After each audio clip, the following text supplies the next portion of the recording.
a reading from the first epistle of St. Paul to Timothy. Let the women learn in silence with all subjection. But I suffer not a woman to teach, nor to use authority over the man, but to be in silence. For Adam was first formed, then Eve. And Adam was not seduced, but the woman being seduced was in the transgression. Yet she shall be saved through childbearing, if she continue in faith and love and sanctification with sobriety. We sent out a call today in the social media, Social Galactic and Telegram, saying, please post your questions, because we are going to be talking about reading the scriptures. And not very many people posted questions. I do have a couple. Hans, Etherzar, I hope you're here.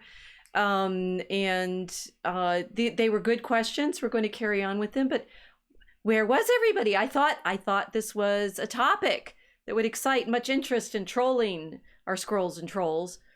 And then I thought, oh, maybe it's because we're ladies, and ladies are meant to stay silent and not teach. Well, too bad we're here, and we're going to take your questions about how to read the scriptures. Welcome to the Mosaic Ark.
You're still here. I guess you want to learn from us, eh?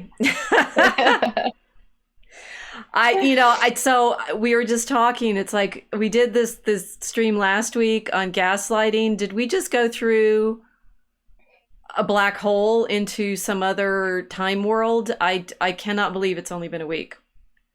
It feels like centuries. Oh my gosh. Oh my gosh. Never mind, We're women. in a time warp. We are in a time warp. Just a jump to the left. No, I mean, I don't. Yeah. I'm assuming everybody who's with us tonight has been watching everything else and say we've had some suggestions since last week that we should live in a country in which Christians and only Christians have elected authority and government responsibility. And oh my goodness, and that masked man on InfoWars with his hand on the Bible saying we should live by it as Christians. Again, we're very topical in our discussion here, but what does that mean to live by the scriptures? I think we may trigger a few people here, possibly. I mean, but we're women speaking about reading by the scriptures, and according to Paul, who I hear in the world of an unauthorized and other channels in this platform, that St. Paul is not considered a valid resource anymore for Christians. No, I think he's made people unhappy. I haven't really been following that, so I'm going to rely a little bit on the chat. Casey's asking, who was that masked man? Well, yay! Which we don't know whether as, I think, yes. See, I watch all the guys' channels on Unauthorized. Are you guys watching us ladies, ever? Or are you just talking to each other? Raise Your Fist had a really great rant, and he's saying, why should his name sound like a parliamentary vote? Yay! I mean, it's like we could say it's yay as in hooray, it's yay as in Jesus, it's yeah, Jesus, right? It's yay as it the Old English or the Middle English version for the. It's a variant. I'm certain he has thought about all of that. Although I've also heard it's the way that you can get around the contracts, because he had contracts in his previously legal name Kanye West, and now Yes. that he's Ye, I'm not. It's like, what happens when you change your name? Do all the contracts that you've had in previous versions of yourself carry over? We talked about I think, contracts last time, yeah. yeah, well, I think that's what Prince did when he changed his name to the unpronounceable symbol. That was his way of wiggling out of a bad contract. He wasn't happy with his record label when he said that he was Ooh. basically unable to keep going as Prince, so he had to sacrifice his real name because his real name had become contractually obliged to this particular record label. And so that's why he was walking around with an unpronounceable symbol as his new name. It was a way of trolling everybody because you can't hold someone to a contract when you can't even say their name. I like it. And of Yeah. course, seeing as we live constantly in this amazingly overlapping internet web, I was downtown in Chicago on Saturday and saw there's a Prince the Unpronounceable Symbol experience or something that's opened up there on Michigan Avenue. I hadn't seen it previously, and the thing is they have to say it. The artist formerly known as Prince Unpronounceable Label. Yeah. Because how do you pronounce a symbol? I was, just before we started, I was reading, there's an interview, a follow-up interview with Ye after the Tim Pool Timcast episode walkout.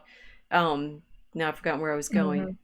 And he goes out to LA and he talks to Ye and some of the other people there. And Ye is saying some very interesting things about English. And English being like knives and a sort of, there's a violence in the language. We would agree with this, right?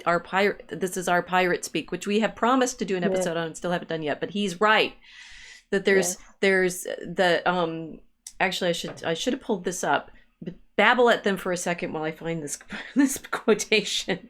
No, I didn't think through. It's Cashman, the case for President Ye, on Timcast, and there's something very interesting that he quotes Ye as saying about, I'm gonna get them into the room. They're in the room. Well, because his mother was an English scholar. Yes, and I've been reading her dissertation. She did a doctorate in education, so a teaching degree, and what she was interested in was something she called it. She's getting it from some other conversations, but systems theory. But she herself. What is that? Sorry? What is that? So I have yet to get to the part where she explains that in depth. I mean, she's tended to be talking about it as why in composition training students can't write well, and that the answer is going to be that you should train sort of across lots of different modes, I think. I mean, the problem is, as I'm reading it, I'm just translating it to it. Oh, yeah, I do that. Yeah, that makes sense. Oh, of course, that's what I do.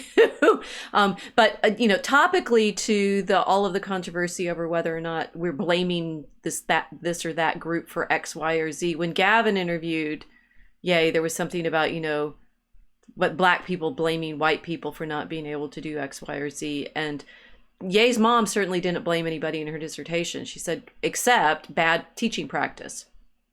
So I am hopeful in the long run that, in fact, what we're having here is a conversation about, yes, training in language and rhetoric and poetry. She apparently, I learned from a friend recently that Professor West, Donda West, tried to set up a program here to honor Gwendolyn Brooks, who is one of the great Black American poets. And that she was also interested in Russian poetry because of Pushkin, who was apparently the descendant of an African slave taken to Russia. So Ye comes from interesting, professorial lineage that I'm definitely interested in exploring further. But I wanted to say something. He's talked about the iPhone. We've talked about that. A lot of famous European writers of African descent. Dumas he of the Three My favorite. Musketeers, yes, and Count of Yeah. Monte Cristo. Yeah. Yep. Yep. Yeah. I'm still looking. You can talk. Please Oh. talk. I thought I was trolling you today. You got to I troll thought me I'd been brought about in trying as, to find this quotation troll. that I was going to. Well, first off, Go ahead. you're teaching as a woman. How dare you? Teaching while female. Yeah, exactly. Teaching while women. Teaching while women. So, well, there is this. Does this mean I have to become male again for this stream? Yes, because otherwise get I'm away going to with sit it? here scrolling around talking about language and not being able to find it. Okay, I went gone past what I read, so there we go. I mean, they are talking about. The interviewer says, "If you're president, I'm begging you to break up the CIA. Let's remove the if," he said. "Of course, we've got to get the votes. We've got to create policies that are aligned with the Bible. We're going to empower people in their fields, great CEOs, great teachers." Oh, I didn't see this. This is good. I'll keep going. "Great teachers, engineers, pastors, farmers. Let's everybody join the 21st century. We dreamt about it in the Middle Ages. Now we're here." Medieval! Yes, he did it. He did it.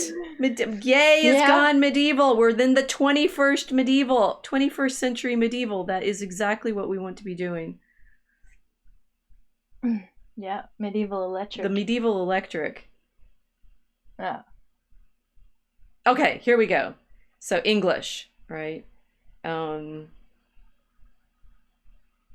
And the interviewer is saying he's been a fan for a long time, and he says, "Right now, everyone else sounds insane to me." "Why?" he asked. Before I could answer, he said, "Because it's in English. Because what I'm bringing is something that's universal, Thank right? you. This is the pre-fall of Babylon. These are universal languages. When I speak in English, words are like knives and guns. Words hurt. I understand words can heal, but not as much as a hug. So this is human connection and knowing that there are people by your side and on the journey with you. That's what I like about so-and-so in his journey. I wish I was at the diner." Oh, this is when Nick threw the drink at the diner. But there's this way in which, yes, previously say, at the end of the day, people can have their followers, they can have their cars and Twitter, but I have the best EQ on the planet, the best gut on the planet, the best sensibility and taste. We're only 30% verbal right now. If I speak, it's a degenerate art for me to use English. So if I give you a rap in English, it's already degenerate because I'm not English. A 12-year-old English person from Britain is going to sound more intelligent than Jordan Peterson. They went everywhere with this because they're English, right? But also pretty much everyone's more intelligent than Jordan Peterson. Well, oh, wow. Oh, okay. So medieval, Spicy. like we're in the 21st century medieval and the English. Yeah. And this is actually all completely topical to our problem tonight, which is communication and authority. And the Marshall McLuhan, Walter Ong problem of the oral versus the written. So that we're there in the mode. Okay, so we do. Let's check in with the chat since we begged them to come. My brain's going all over the place again. Yeah. So Mel is here. Always hallelujah. Paper Eating Bear. Owen had a Paul week, which lasted a few weeks. Yes, well, we all live in the time warp right now. We've had a Paul week that feels like it's lasted. We've had a Yay week that's lasted who knows how long. We've catapulted from the 21st century back to the Middle Ages, and then some. Yeah.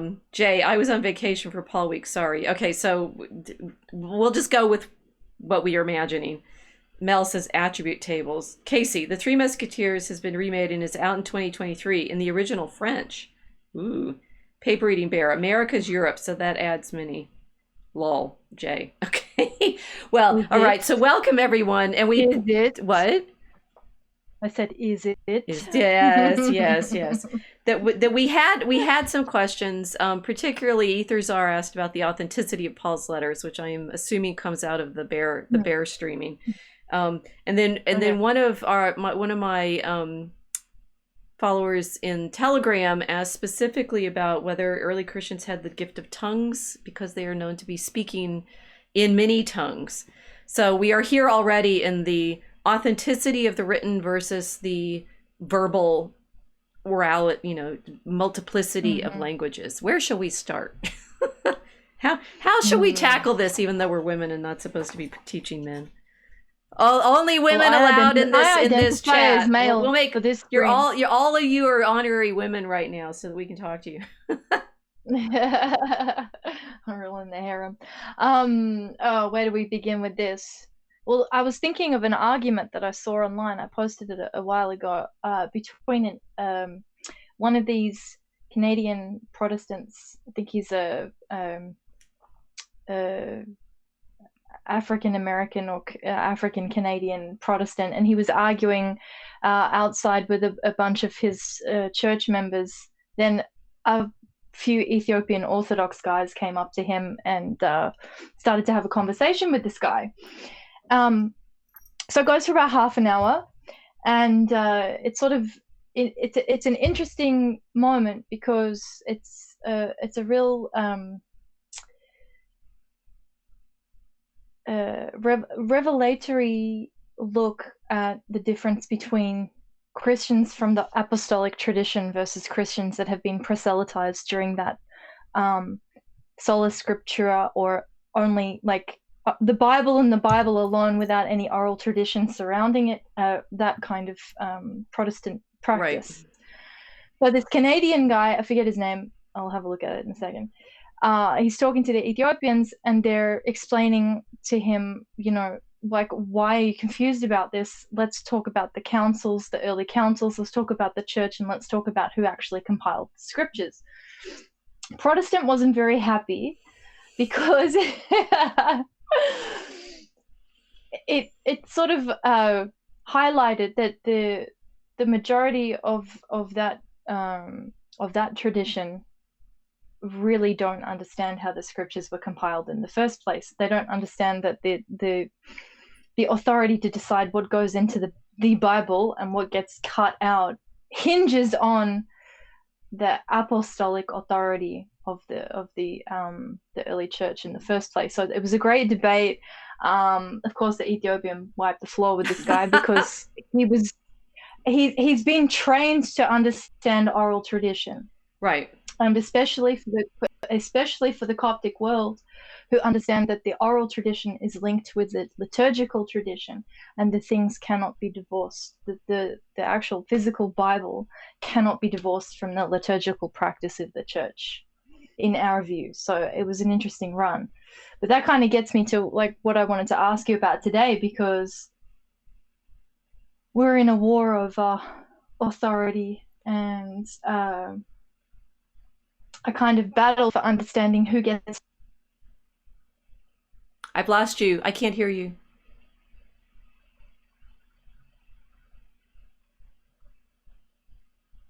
Nope. We had some tech problems to start with, so this is clearly we've got gremlins on the orality today, which is frustrating. So Mel is saying information system studies is attribute table studies. Okay, I don't know about that. You'll have to explain that. Casey, God used Babylon to separate us by language, and then gave us the gift of tongues to unite in Christ. Yes, that's one of our themes. Tower of Babel, but Babylon is Tower of Babel. Paper reading bear, a cool idea, Casey. Maybe like the Holy Spirit makes us mutually intelligible. That's nice to say, that if we can understand each other at all, it's through the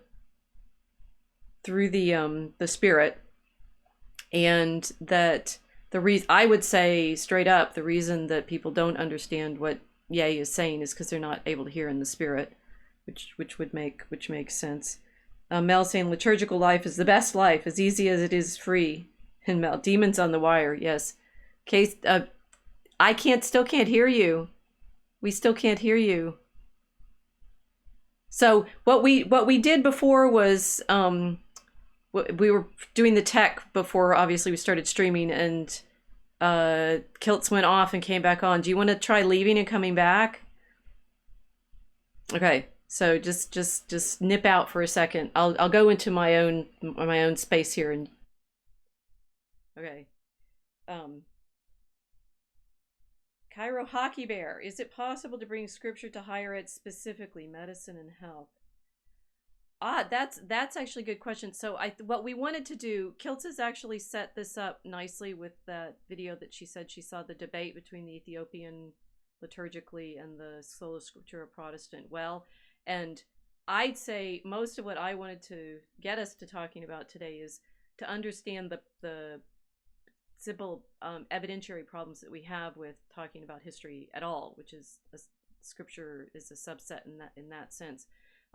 But once we understand what kind of knowledge we're talking about in this tradition, yes, it should be. I mean, I say it should be higher education, and I've said that before, and sort of make academia medieval again, in the proper 13th century sense of the integration of studies, which is what I think the systems theory that Yesman was talking about points me to, is this medieval integration of rhetoric, dialectic grammar, quadrivium with the number arts, with theology and the natural philosophy and so forth.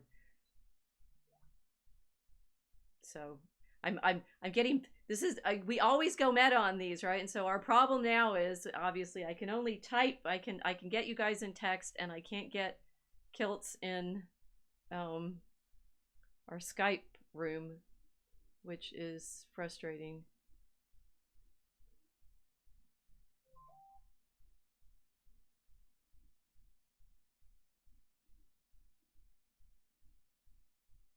Stay with us, don't leave. We have all the devices here that I'm trying to figure out how I can talk to Kilts with. Our live streaming, okay.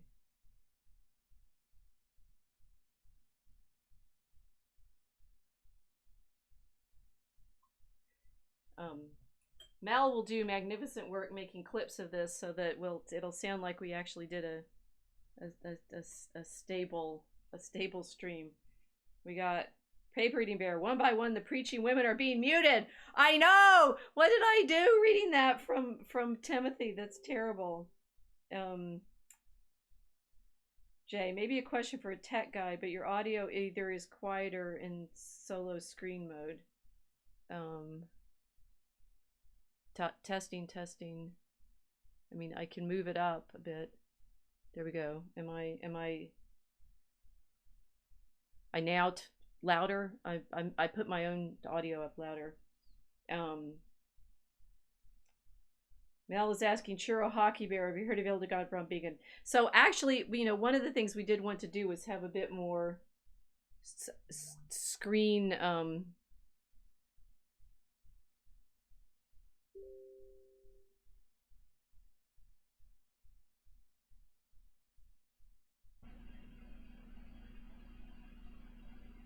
Okay, I think the tech gremlins. I've turned it back on. Here she comes in. I can hear you. Can you hear me? Okay, all right. So I got her back. She came back. The women. Sorry. What is going on down there, down under? Gremlins. I think I think the Pauline spirit is silencing the women when we should be. Okay, so we're back. Okay, but back in the kitchen. All of the thing is, all of this is completely topical to what you were saying about the liturgical versus the sola scriptura, and then you said you had something that you wanted to specifically ask me. Oh, okay. So, well, this is the controversy now. Okay, for everyone who's discussing Paul, and I'm not very happy with what Paul's been talking about, and accusing him of essentially hijacking Christianity away from the teachings of Christ. Right. So, my first question is, can we actually have a Christianity without Paul? Is that possible? Okay, that's a more specific interpretive question. Okay, than I was planning on, but I think maybe shall we go there first? That makes sense. Yeah. Okay, so can we have an authentic Christianity without Paul? Well, so I did bring up images for us to start to think about. And what I'm showing now is an image of the prophet Ezra in front of a bookcase with the sets of books that appear in the oldest complete copy of the Bible that we have, the great, one of these great Pandects, which includes all of the books of the Bible that were recognized in the Middle Ages as belonging to this library, right? They talk about it's a biblioteca. It's actually a library of books. And so we're saying, can we have Christianity without Paul? Well, I say, which of these books of this library are necessary to our having Christianity, right? And in the image, which I realize I'm gonna have to do off the top of my head because I didn't bring my notes for that. Ezra is surrounded. He's got the books of the Mosaic books, the history books, the prophets, the Psalms, the books of wisdom, Solomon, Song of Songs, and the Solomonic books. He has books of the Gospel. He has letters of Paul, and he has letters in the Apocalypse. And that isn't actually, that's off the top of my head for what, but it's a series of different subsets of what, when we have, one of the problem that we have with the printed Bible is we think of a Bible always as this single volume thing, and that we know what belongs in the Bible because look, it's bound here, right? It's this, you talk about the McLuhan problem, and there's this artifact of singularity. I can hold this single book in my hand. Well, what's delightful about this the book that this image is in of Ezra in front of his bookcase with the different subsets of the books of the Bible, here is how big that book is. And you can see on the image, the picture that I just showed you, it's this book weighs 75 pounds. It is known as the Codex Amiatinus because for many centuries it was kept in northern Italy at this monastery of the Abbey of Saints, the Savior San Salvatore on Monte Amiatina in Tuscany. But it was actually copied, not in Italy, nowhere near Rome, but in the north of England. Now, there's a long story about why in the north of England, in the late 7th, early 8th century, the monks of Wearmouth Jarrow, which is where Bede lived, wanted to make. They made 3 copies of the full Bible in this kind of format, this complete bound format, right? So we have, we know that there were 2 others. We don't have those extant. This is the only one that survives. And it's interesting that it ended up down in Italy because they actually made it to be taken as a gift to the Pope.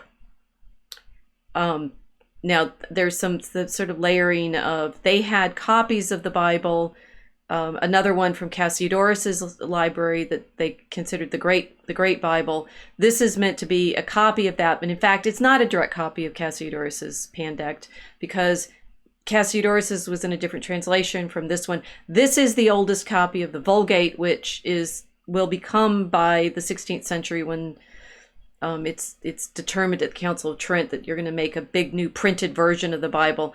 The Vulgate is going to become the Bible that Catholics read in that form.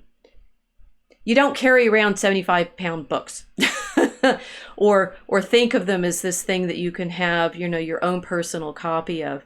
When we think about what counts as Christianity and what doesn't count, what belongs in the Bible, what doesn't, the problem is that we're sitting on top. We're sitting on top of this incredible, pyramid history of media transformations.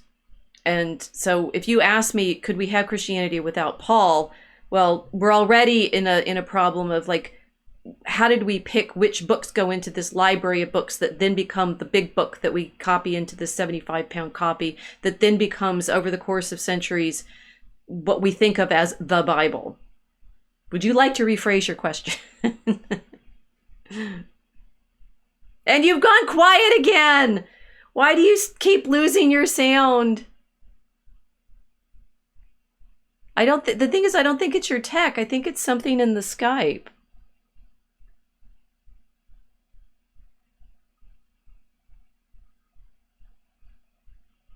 will take questions from the chat again while we figure out what's going on. I think this is hilarious. The one time that we super have problems with being able to hear us. Hildegard von live being in live stream would be awesome. Well, okay, we'll do Hildegard later. Yeah, Mel, light reading. Yes. This is you guys, you know, we have this we've never had this problem with the Skype. We're actually in Skype because typically Skype has been fairly stable as a connector for us, and we are now in the media moment where it keeps dropping. Yeah, I don't know. I can't hear you.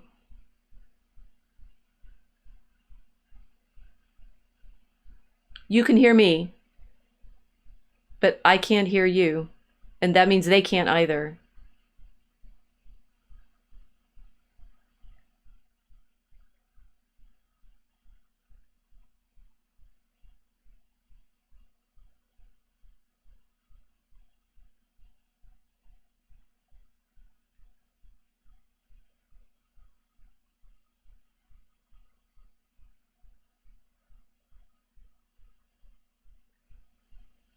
I was just looking at her actual setup.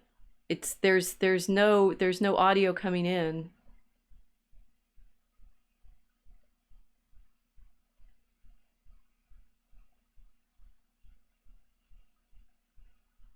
Talk? Can you talk? No, okay, so I've got some different property options.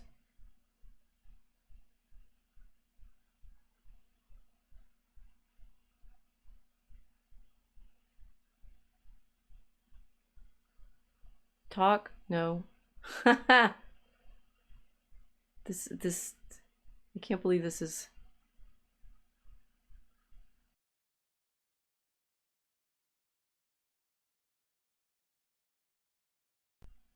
Can you talk?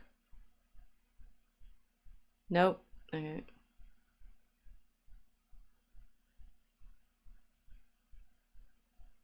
Okay, you're gonna go back over and start again. Okay. Y'all are being very patient. Okay. Casey, we had a Catholic Church without written St. Paul for a century. Yes, you're there now. What did you do? Okay, come back. Come back. I just okay. turned it on and off again. Turn it. Okay, if it quits out like that, just turn it off and on again. Okay, I can hear you. Talk. All right. Okay. All right. All right. So. Okay. So let me go back to the images. Compilation of the canon. All right. So okay. We have a problem now. Okay. So we've got 75 pounds of information. Right. And who gets to decide what goes into that 75 pounds of scripture? Right. Right. Who decided that?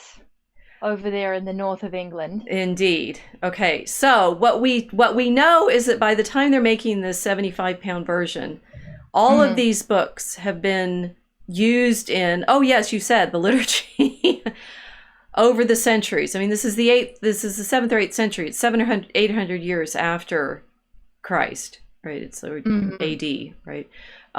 So in order shepherd time. In order to understand why these particular books end up in that 75-pound volume, we have to do a lot of textual history.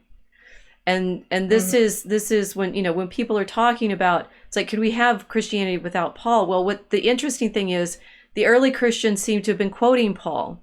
So they thought he was necessary, but the chicken and egg problem is, if you're claiming that it's only when these books get put together in the 75-pound version complete that we know exactly what the Bible is. How was there even Christianity ever before that? How was Christianity not invented?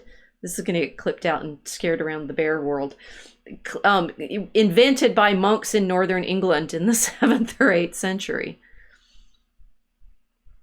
How would we know? How do we know what books belong? Shall we guess? Are you talking? You've gone quiet again. I know. This. She kind of ate the microphone. You turn it off and on.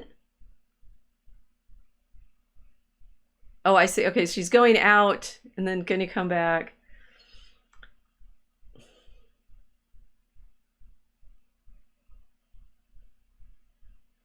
The actual frustration of, and you're back. Yes, I don't understand why it's cutting out like that. I'm being deplatformed by my own microphone. You're being but I don't think it's your microphone. It's something in the Skype connection tonight. There are entities crawling around in the tech that are giving us an experience of what it's like when we're trying to have arguments over oral tradition without a mic. Indeed. Okay. So make some let's just play, this is what I do in class, right? And so how would we figure out why these monks in the 8th or 9th century 7th or 8th century decided that these were the books that belong in this giant book that they're going to make to send back down to Rome? Well, did they just draw straws? To hear some people talk, I mean, one version, and this is the usual, I swear Bart Ehrman is everywhere in these conversations. I think because he made a lot of, interestingly, videos or podcasts. I mean, there's a sort of, I'm certain that most of the people making these arguments about how Constantine invented the Bible, and they're always quoting Bart Ehrman, my guess is they're not reading his books, frankly. Mm-hmm. I think they're, because Ehrman, I know, he did a bunch of courses for the teaching company, so there's a lot of audio out there. There's a lot of audio airmen out there. Airman. We'll do an Owen reading of these names. He's the airman. It's EHRMAN, but he's the airman, constantly talking about how Constantine, I've gone into Owen mode, constantly talking about how Constantine invented the Bible. Do we know when Constantine was? And you've gone silent again. This is ridiculous.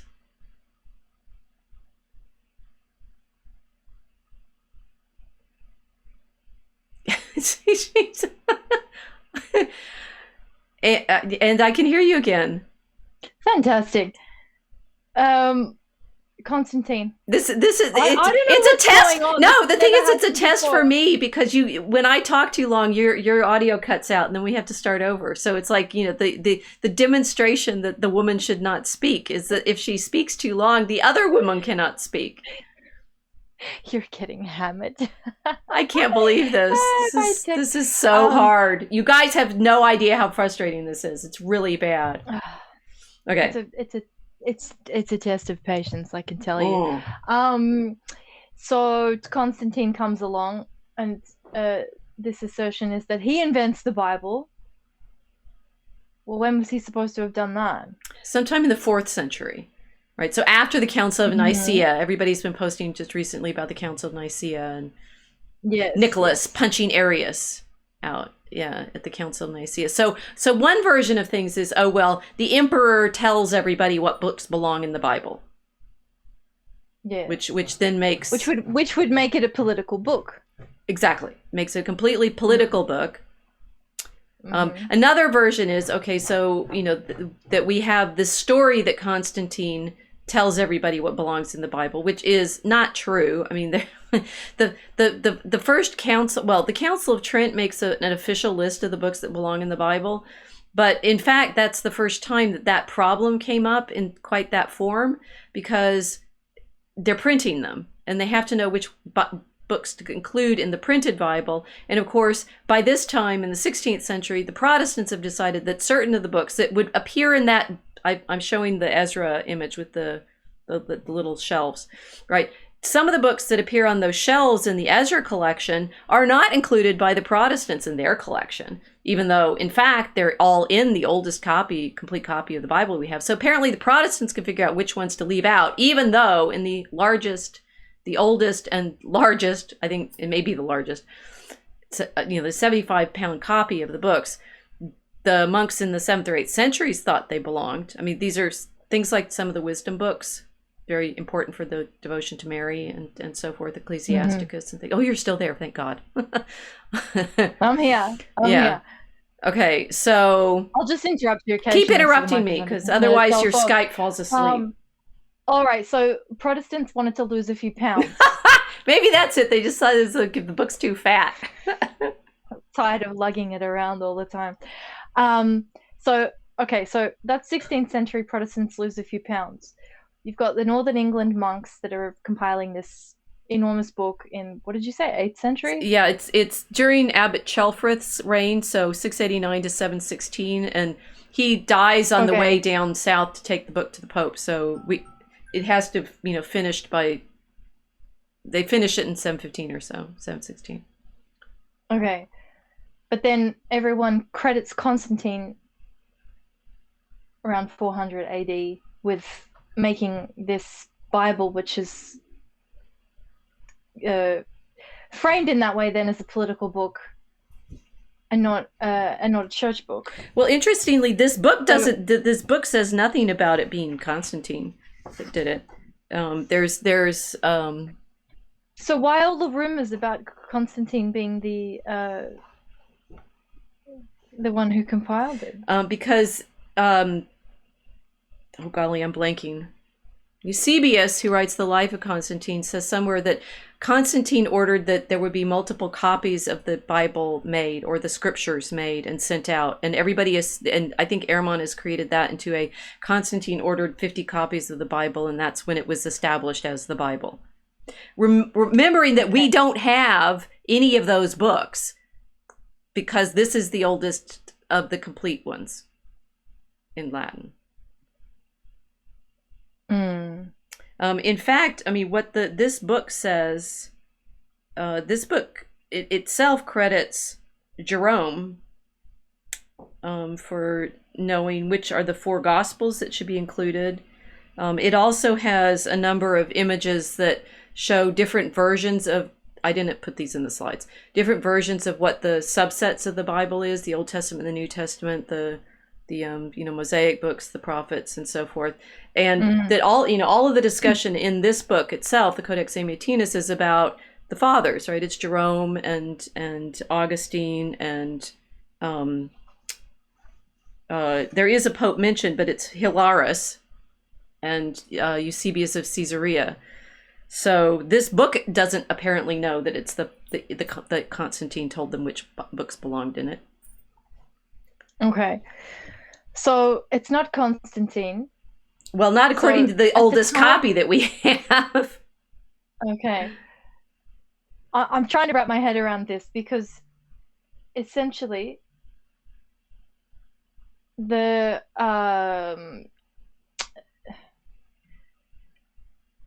church that were compiling the scriptures at this time were completely apostolic Catholic. Yes? Well, yes, but I think maybe our audience won't necessarily know what that means. Can you define it? Well, I get a lot of slack over using that term. But I think it's so there is an image of the church that it's founded by the missions of the various apostles, and in fact, in the 7th and 8th century, there's books made in Spain that are quite popular. Our Spanish element that have maps showing the where the apostles went to preach.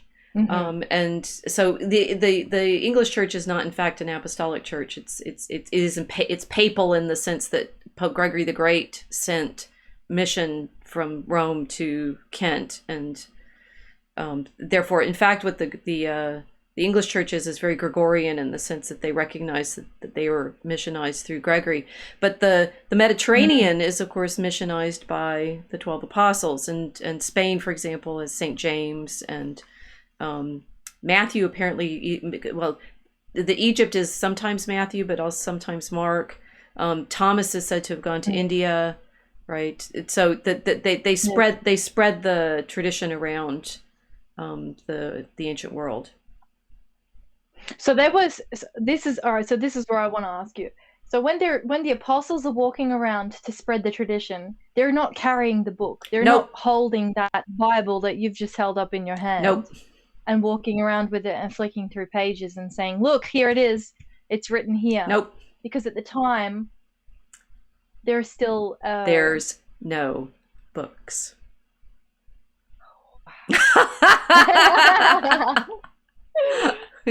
Oh my gosh. Okay, and now we get into what are we gonna do without books? I don't know. I mean, we get instantaneously into this problem of, okay, so there, in the early spread of Christianity, there's nobody walking around with 75-pound books. Okay. So what are they walking around with? Their mouths. Their memories. Mm-hmm.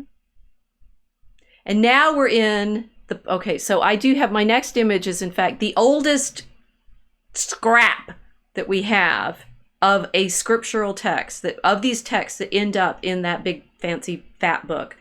The oldest scraps that we have of that are on these papyri, and it's very easy. You can find them out on Wikipedia because all you have to do is look at biblical manuscripts. And these are the oldest scraps that we have. The one I'm showing right now is a scrap from St. John's Gospel, chapter 18, verses 31 through 33 on one side, 37 through 30. It's not numbered or labeled or anything, right? This is a papyrus scrap, probably from a codex, so not a scroll, but from a what we think of as a book now, probably from the 2nd century. This is the absolutely oldest copy of anything that we have from the New Testament. It's the Gospel of John, and it's 2nd century. The next one I have, I just picked it's like on Wikipedia, and these are the oldest ones. This one is a papyrus scrap, probably a little later, 2nd, 3rd century. It's from a letter of Paul, 2 Corinthians, including chapter 11 through chapter 12. Okay, and my third example is it's a larger book. It has more text in it. P45, if you guys are playing with which papyri these are. This one is showing you the Gospel of Mark. It's around mid-3rd century, so 250. Earlier than Constantine, so there you go. Okay. But much later, right, so hundreds of years after the death of Christ, death and resurrection, right? So basically it's all made up, right? Somebody in the 2nd or 3rd century invented Christianity, because that's when we have the oldest scraps of writing.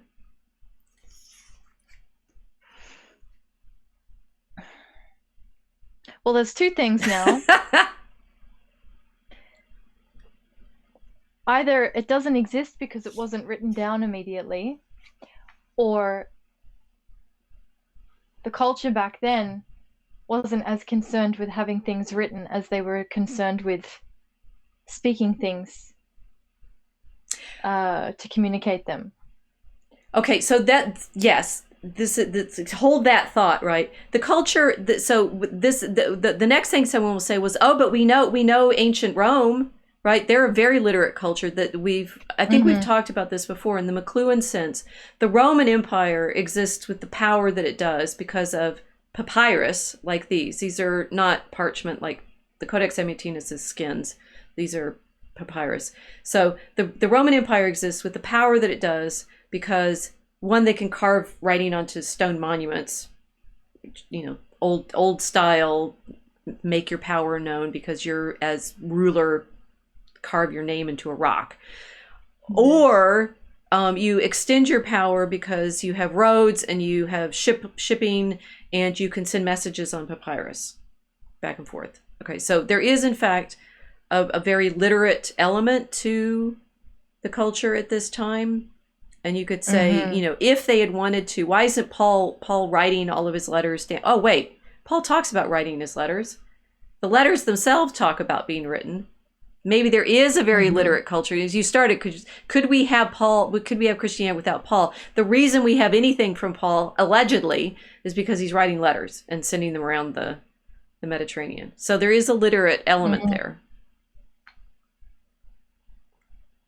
Yeah, this is that Mediterranean postal route of Asia Minor. Right. Gotcha. Okay, so we have to have several different problems now. We have a culture that travels by voice, okay, a culture that travels by written versions. Yes. And the problem that the oldest examples of the written versions come 100 years or so after allegedly they would have been composed.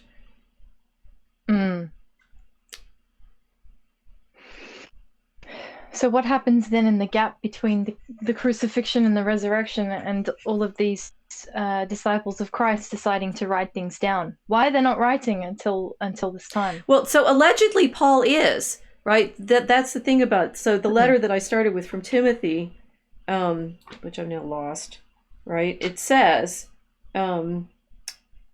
it opens, it's got proper rhetorical address. Paul, an apostle of Jesus Christ, according to the commandment of God our Savior and of Christ Jesus our hope, to Timothy, his beloved son in faith, grace, mercy, and peace from God the Father and from Christ. So he's writing to Timothy, who is Bishop of Ephesus.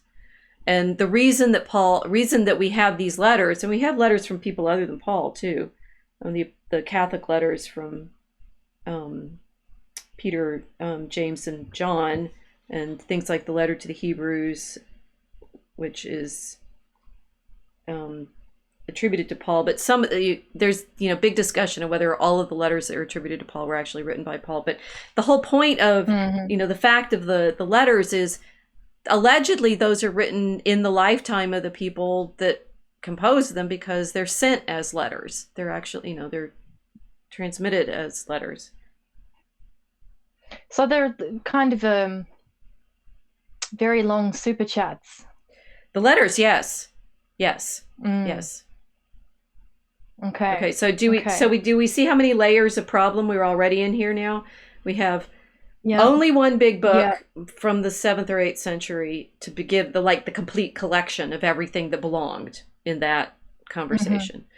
We have allegedness from the 4th century from people like Jerome and Augustine of which books belong in the collection, even though we don't have a physical copy of that book.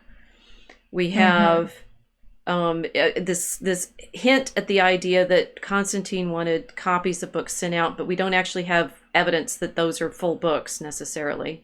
We have scraps of examples of the texts that we know are, we can tell what they are because they match what was found later.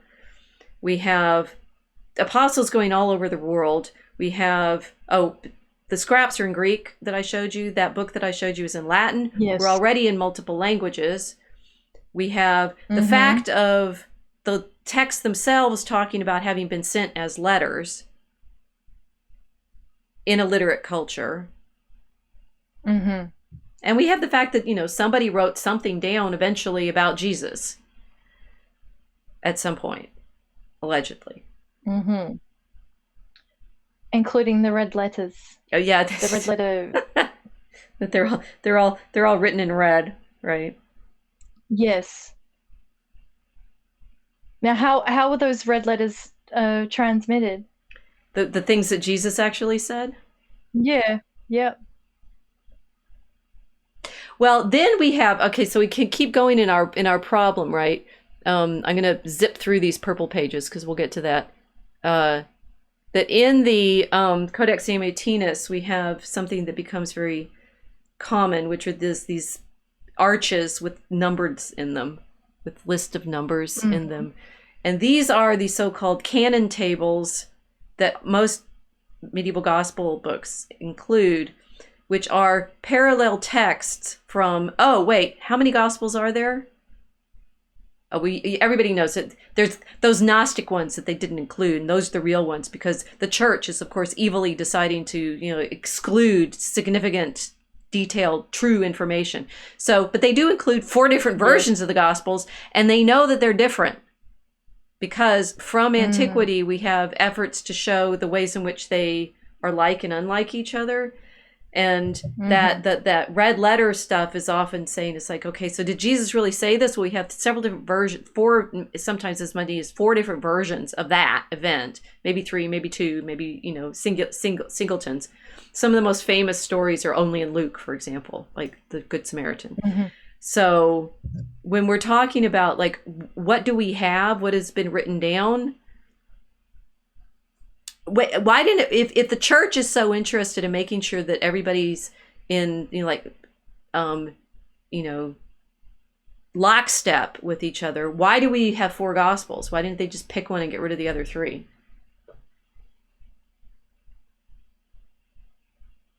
That's a good question.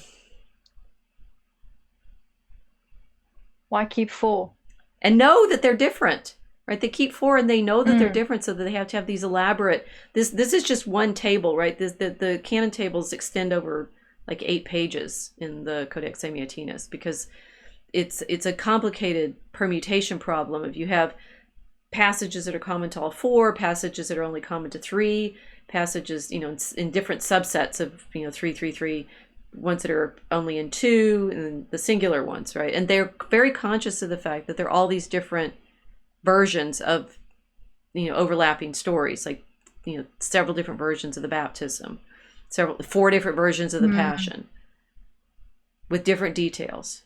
So clearly the church is trying really, really hard to make sure everybody only thinks one thing. Well, my question is, what is the benefit in keeping 4 different versions? What's the benefit? I'm thinking of, the slander is that the church has essentially monopolized Christianity. It has claimed to be the only authority over the scriptures. People can't just pick up the Bible, have a look at it, and decide for themselves what the scriptures mean, because big bad church. So what benefit is there for an organization that would be trying to monopolize a narrative in presenting 4 different versions of the same narrative? Well, interestingly, I'll go back to, this is the book, the image that precedes those canon tables is very famous version of showing Christ in majesty surrounded by the symbols of the 4 evangelists. I mean, they're highly aware of the fact that they have 4 different perspectives. Casey is suggesting, why keep 4 perspective, 4 views of the same events? But it's very interesting. It's like the claim for the Quran, for example, is that it's all, which is not actually historically true, and Quran studies actually knows this, but the claim the Quran makes for itself is that it's all dictated to one person, and it's completely coherent and consistent. We actually in Quranic studies can see that these are traditions that develop. In the same way the Christian ones do. But think about the authoritative claim of the Quran versus the Bible. We've been talking about how, that go back to the Ezra. You guys are going to have flip. This is what I usually do in class by not doing this. Okay, so we have Ezra in front of his library of multiple books, that somehow all of these books belong in the teaching, that they're known to be by different authors. They're known to be, compiled over centuries. They're known to can contain variants and, contradictions of detail and differences. Why include all of them? Why, if what you're looking for is, this sort of stereotypical uniformity of understanding, do you include all of these different voices? And I'd say it's giving us an image of what Christianity actually thinks of itself. Like, how do we come to truth through our reading, through our understanding? And you've already said it, actually. Did I? Effectively, yes. It's the apostolic church. Well, now, yeah. Well, now I've just got the image of a mosaic in Very my mind. good. There you go. Funnily enough. I mean, to say, we're sort of scrambled by way of having been silenced and tech weirded out and stuff like that, and always also we have to recognize that we're having to go with whatever the media. Talk about Babel. Can you imagine all of a sudden you're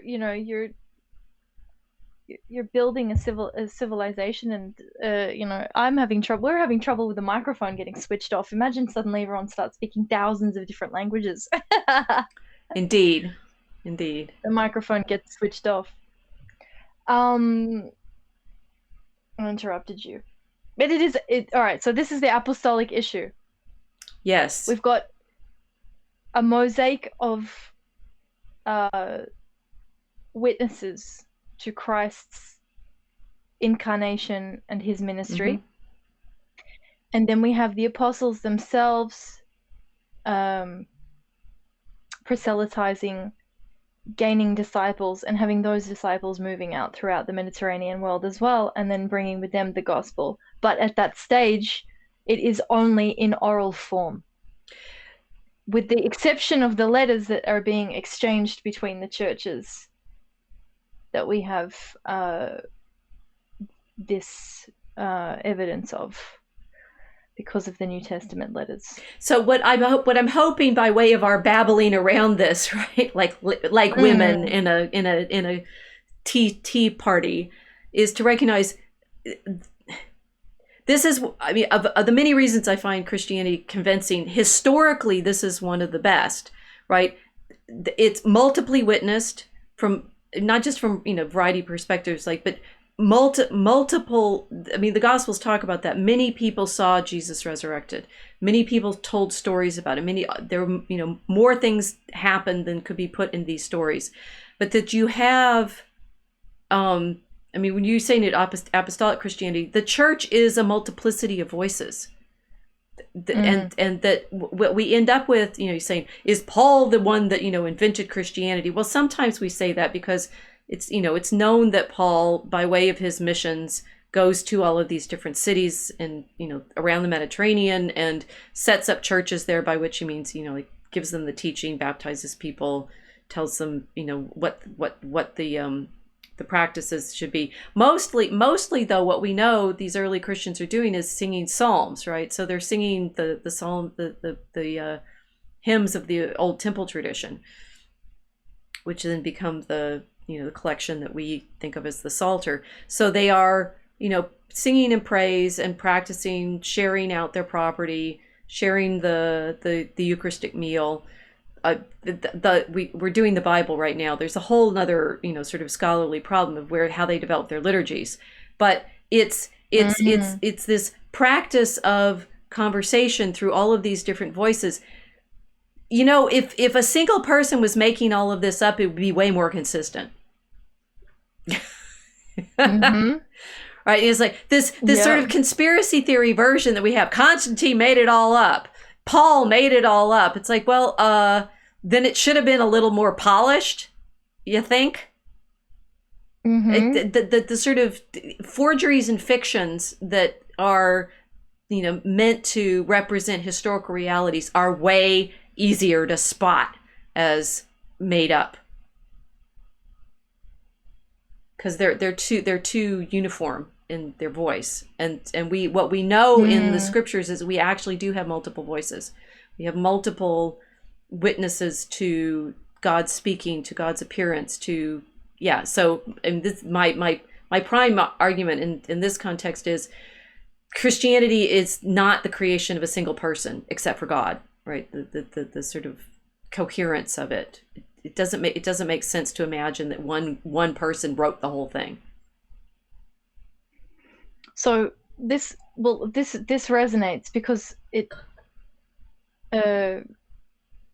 this is demonstrated in the fact that they had to have councils about doctrine. Doctrine was never decided by one person. It was always done in council with the bishops. So there's that as a kind of demonstration of how the early form carries through into its more sophisticated manifestation, right, from being an oppressed minority religion to being a formal religion of the Roman Empire. So it still retains that communal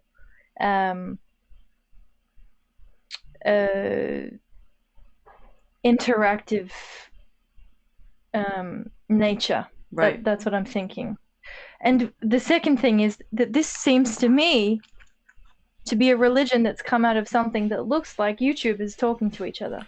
Yes. Very much so. It's and I mean, what's interesting in that sense is, we'd say it's Jewish, in the sense that, you know, Ezra is here sitting in front of his books, and some, you know, those books are collected because they're the prophecies, they're the writings. I mean, this is the other layer that we're gonna have to get to, is how Jesus says he fulfills all of them. But Yes. you know, we have, you know, the story of Jesus reading from Isaiah in the synagogue and saying these scriptures are fulfilled in your presence, that we can tell, or, you know, Jesus sitting in the temple talking to the elders, that, you know, there is a culture already present of conversation around the scriptures, interpretation, Yes. questioning. Now, what Paul does, I realize I'm trying to make this all simple. So what's interesting is, if I try to make this simple and tell you a straightforward story of how it all comes about, people tend to lose the feeling of how is it that we know anything, right? It's actually, it builds up over practice to understand that we have a narrative at all. And I'm trying to remind myself that there are a few other things about why we have the text that I haven't brought up yet. But to see what Paul is doing, I mean, Paul is educated as a Pharisee. He's, you know, as Owen has been saying, he's, you know, famous for persecuting the Christians, and then has the moment of conversion and recognizes that the truth of the scriptures is in fact in Christ. He brings to his conversations in those letters all of his very sophisticated intellectual training, which he's now putting at the service of saying, yes, Christ is the Messiah. You know, Jesus is the Christ. Jesus is the Messiah. And so Paul, in that sense, is, you know, a very clear witness to the old tradition that of scripture reading that Christianity is coming out of. And yet Paul is the one that brings it to the Gentiles. So he opens this. That's why we say Paul, you know, Paul advocates for the Gentiles to be part of this worship, which was not a Pharisaical position at all. No, the Pharisee. I mean, that's what Jesus is always criticizing them for, that they want to be the purest in their piety and their worship. And Paul, you know, makes it all filthy and opens it out to, those Greeks and those Gentiles. Yeah. So the Pharisees, they were not the only sect at the time that Christ had incarnated. So I'm thinking of this in terms of the roots of the faith moving from the temple tradition into Christianity. The Hebrews, the Jews themselves, even at the time that Christ had incarnated in the Holy Land, they were not even all just Pharisees. They had multiple sects that were already arguing over the interpretation of the Mosaic Law. And they had multiple sects that were arguing over the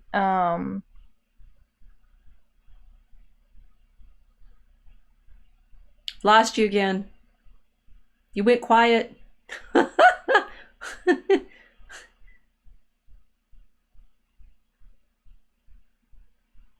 She will be back.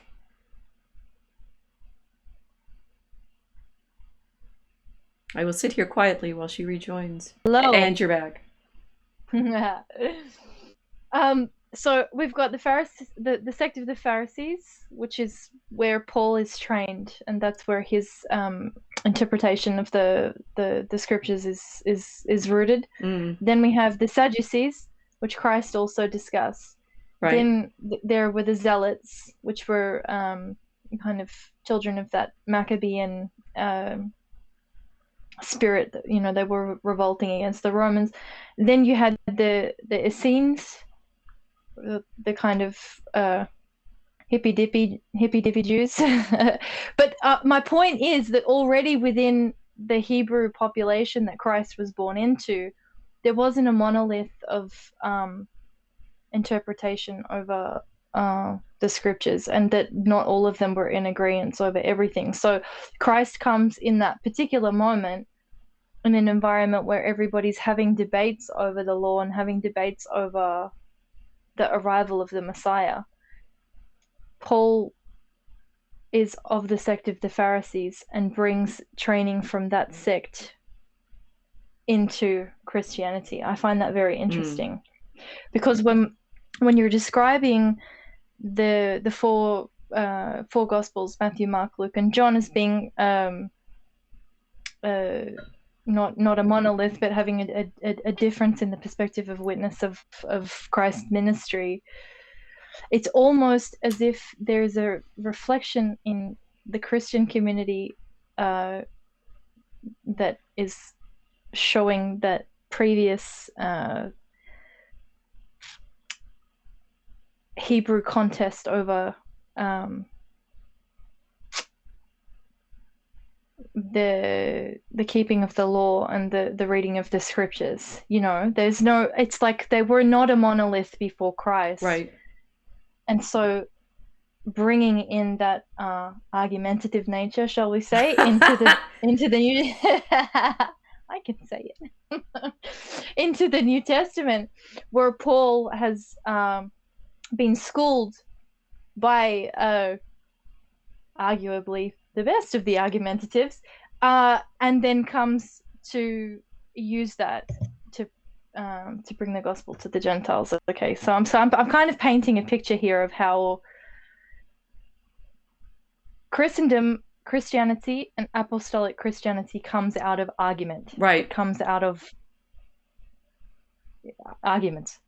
Yes, and so bluntly, so does Rabbinic Judaism, because they disagree with. Yeah, and so but that's not our topic tonight.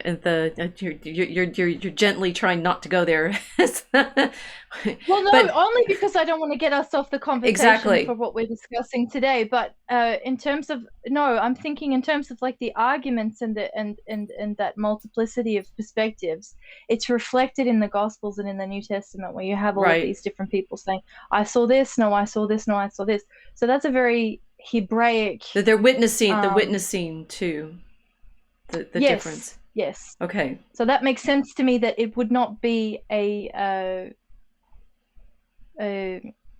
narrative which is, okay, this is the narrative, this is the only gospel, and we're not going to have any kind of multiple perspectives over the life of Christ. Oh, I see. Yes, it makes sense in the context in which Christ is. It makes.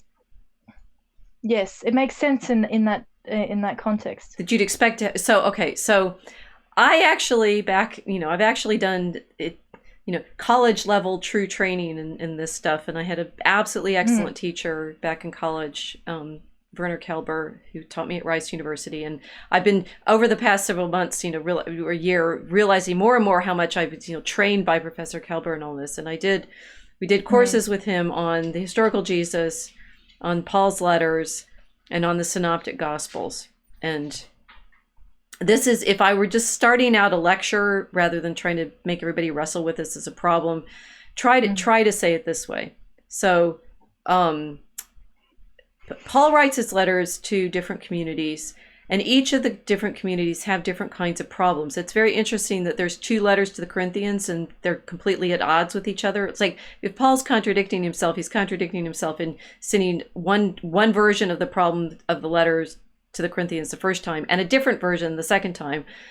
A lot of what we do, a lot of what New Testament scholarship is doing, is trying to figure out the original, other side of that telephone conversation. You're saying, there are all these YouTubers, and it's like, if we only had Paul, and we didn't have all the people he was talking to, we wouldn't understand, which is the problem, right? That he's addressing problems particular to the communities that he's writing to. So at one time, the community's gone all strict, and he says you need to relax. At another time, they've gone all, orgiastic, and he's like, you've really got to stop it. When he's writing to the Romans, he's not there yet. When he's writing to other communities, he's been there. He's not been back yet. It's, rhetorically addressed to particular audiences that have specific kinds of questions.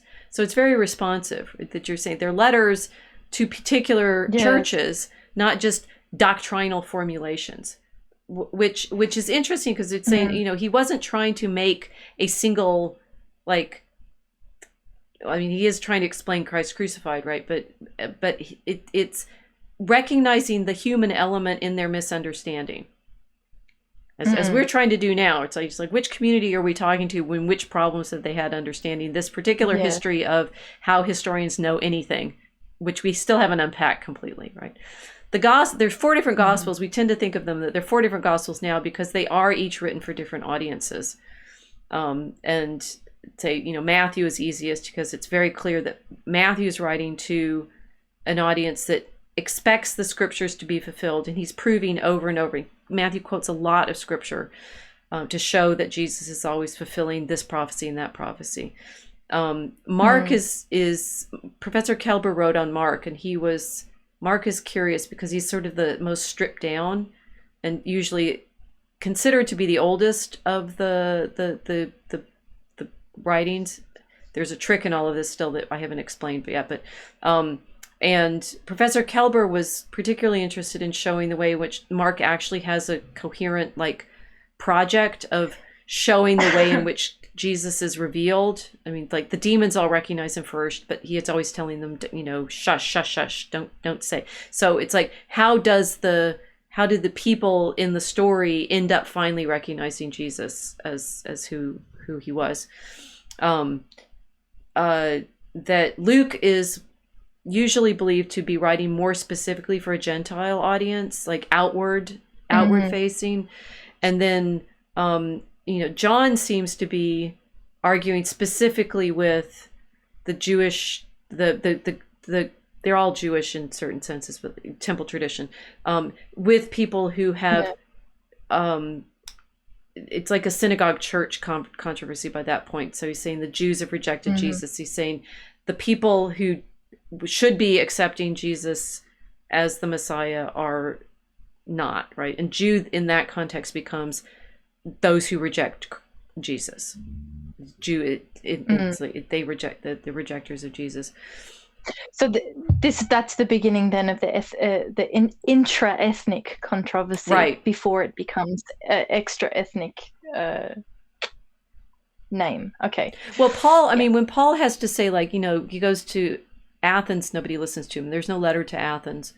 But, in Acts, he's described as preaching in Athens and saying, you already recognize, he's trying to make the philosophical arguments.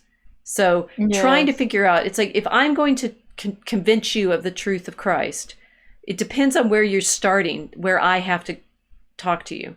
So if you're pagan, I'm going to make one kind of argument. If you're, already worshiping in Jerusalem at Pentecost, I'm going to make a different argument. If you are, a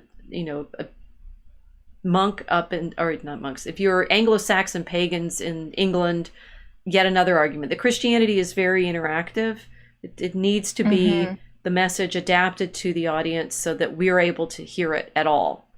And the variety of letters and the variety of gospels seem to have come out of those rhetorical needs of those different communities.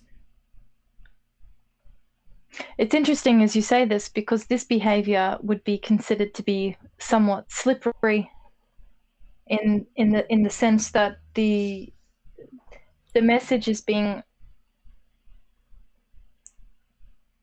not changed, but it's being adjusted for the audience.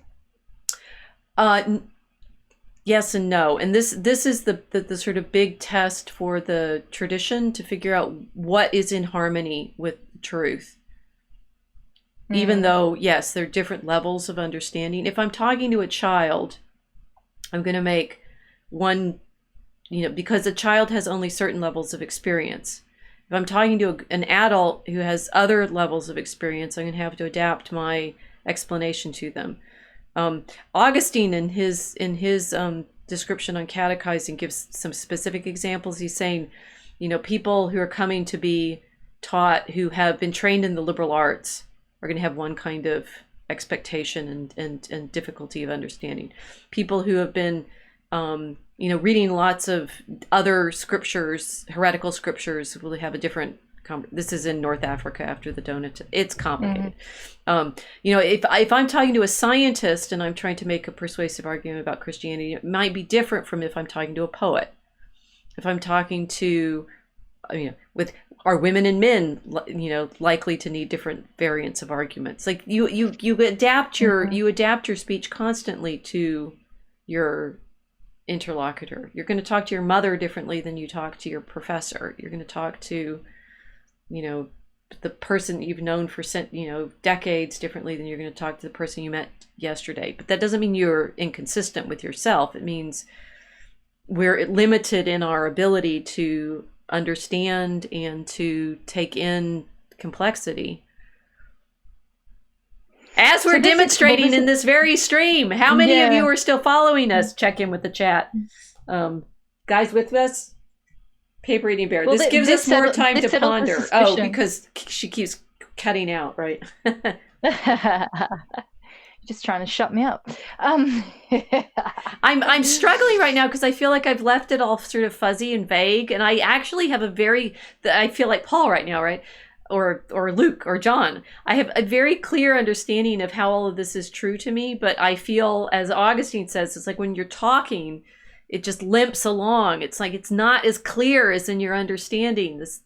This incarnate speech that has to go through my tongue and teeth and lips, the body and time and all that.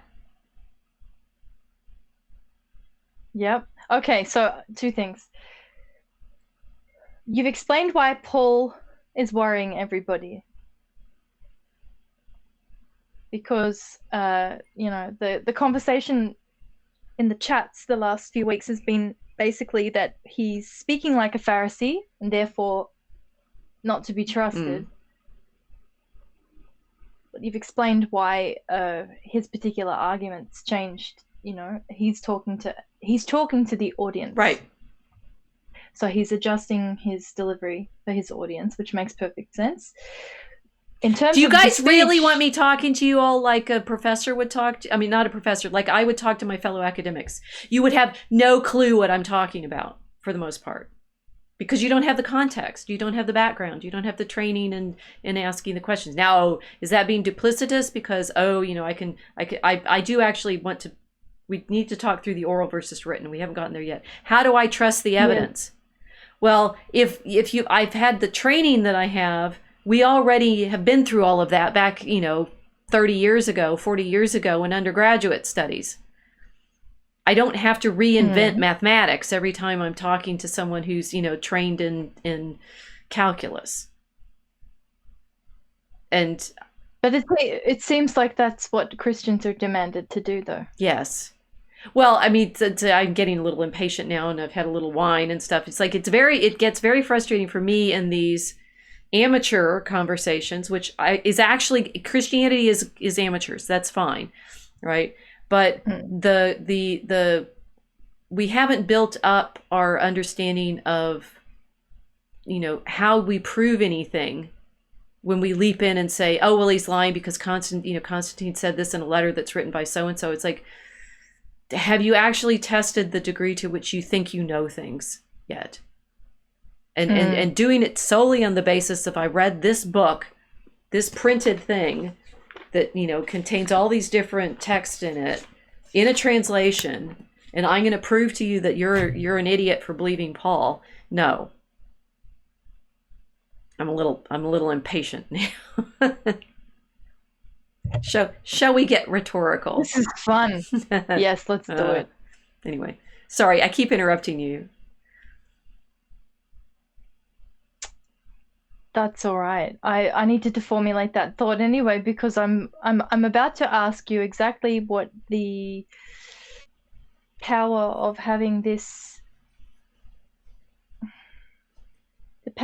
speech as the delivery for the gospel. So taking us back to the Pentecost, taking us back to what happened to the apostles when they were gifted the gift of tongues, when they received the Holy Spirit, and then the crowds outside in Jerusalem saw them all babbling on with the languages of all of the nations that the Hebrews had been living in.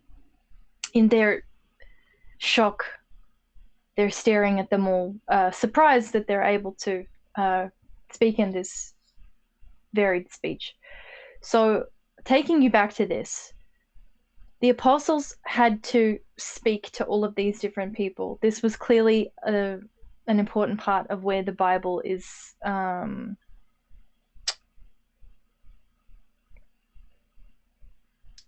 where the New Testament is formed. I'm trying to formulate this question to you because it's kind of fuzzy to me. People have the apostles have been walking around proselytizing through speech, as you just said. It has to be spoken. They're wondering about their audience. Why is it that if they're babbling in all of these different tongues, suddenly we shift into written scriptures which are only in one or two languages? Oh, well, they're not only in one or two languages, they're in multiple languages. And okay. We have my Yes. giant 75-pound book that I was showing you makes us think, oh, yes, the church is only in Latin. Blah, ha, ha, ha, ha. No, it's not, obviously. It's mainly in Greek. It's in Greek in the Old Testament, in the Orthodox tradition, because that's the scripture that, oh, yes, I'll go to the next, my little scrap of John. The Bible is all originally written in Greek in the Christian experience because the Septuagint, the translation of the Old Testament that's made in the 2nd or 3rd century in Alexandria, is in Greek. In fact, most of those, Hebrews throughout the ancient world are speaking Greek by this point because, oh yes, Alexander the Great conquered that whole region. The Hellenistic world is Greek speaking, and most of them don't speak Hebrew. It's not a Hebrew tradition by this point. It's a Greek tradition. So the Hebrews have Hellenized. The Hebrews have Hellenized. And they're everywhere. And so part of the reason there's so many different peoples there at Pentecost is because they're from all the different regions of the Hellenistic world for the feast, for Pentecost. So they're temple worshipers, but they're there recognizing themselves from different nations. So it's like, who are they? Who are they? It's like Jews is a very imperfect name for what those temple worshipers were, because in Acts they describe themselves as coming from like all different parts of the empire. Sounds pretty cosmopolitan. Oh, totally. Christianity is cosmopolitan from the very beginning. So this is at Acts, right? They were amazed and wondered, saying, "Behold, are not all these that speak Galileans? And how have we heard every man our own tongue wherein we were born?" So all of these people, this is at Acts, this is at Pentecost. All of these people are in Jerusalem for the feast of Pentecost. They're there to worship at the temple. But they describe themselves Parthians and Medes and Elamites and inhabitants of Mesopotamia, Judea, Cappadocia, Pontus, and Asia, Phrygia and Pamphylia, Egypt, and the parts of Libya about Cyrene, and strangers of Rome. Jews also and proselytes. Jews is a subset of the people that are there in Jerusalem. Cretes and Arabians. We have heard them speak in our own tongues the wonderful works of God. And they were all astonished and wondered, saying to one another, "What meaneth this?" And then these men are full of new wine. I'll have some more wine. speaking in tongues. Okay, so now we have now. We're in surround sound. Oh, we're totally in surround sound. In my head, we're in surround sound at Pentecost. We've got this like reverse of Babel, where suddenly the apostles are speaking all the languages of the Hebrews worshipping there at the temple. Now, the problem is, how do you get from there to having an agreement over which books belong in that 75-pound books belong in that 75-pound. Yeah. I'll have you all know, Kilts is the best student ever because she actually can keep with me as we're working through all of these layers. Okay, so one, it's the plain devil's advocate here. How do we know any of this stuff that we just talked about happened at all? Right? We're talking about it as if, oh, we're there in Jerusalem and we're hearing all these languages, and how does it get written down? There's a premise in that it's interesting when people get caught up in arguing like the truth of the reality of Jesus in scriptures. This is the historian's horror, right? If in fact, now I'm showing the scrap from John, the oldest copies of this text come from 100 years after when we believe that those events had happened, how do we know any of this happened?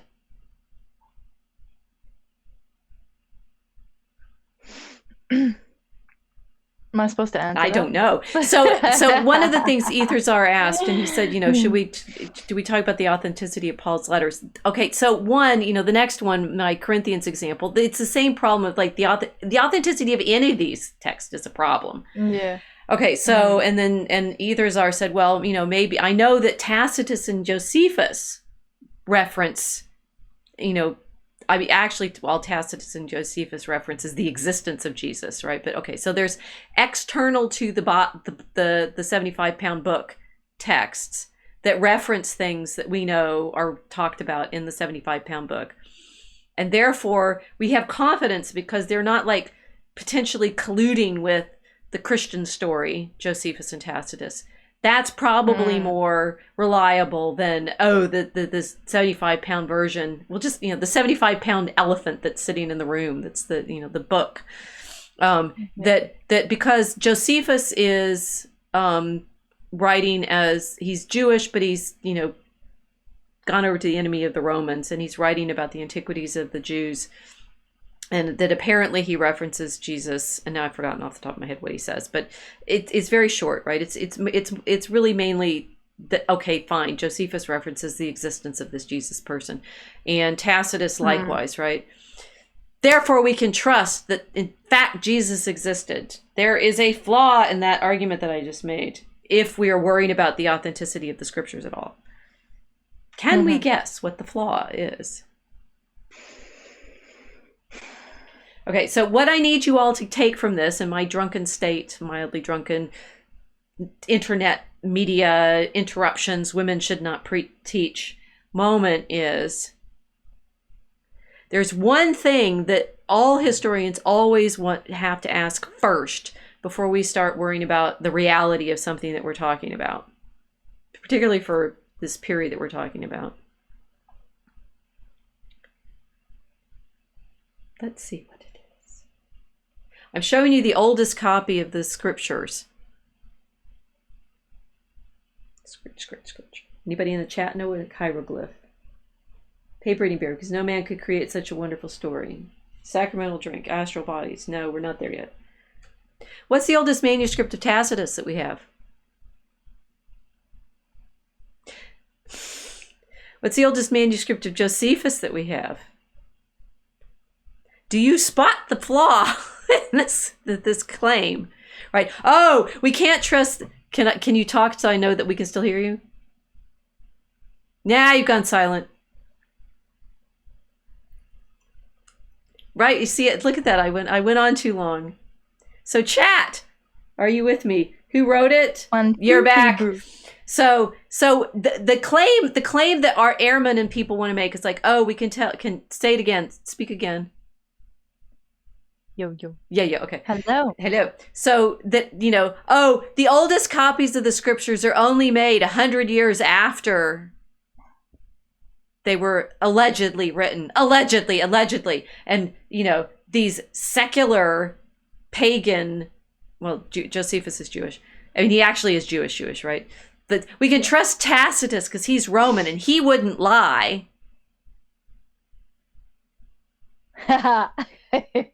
There's a joke in that. Well, that too, right? But we can trust Tacitus, right? Tacitus, who's writing the histories of the Roman emperors, and he's going to be much more reliable than those lying Christian proselytizing gospel tail spinners. Or any of them, right? It's like this holds for absolutely every classical author we know. They weren't written down at the time. Well, they may have been. What's our oldest copy of any of these texts? I don't know. So what is the phrase? What would you say if I told you? Matrix a moment, right?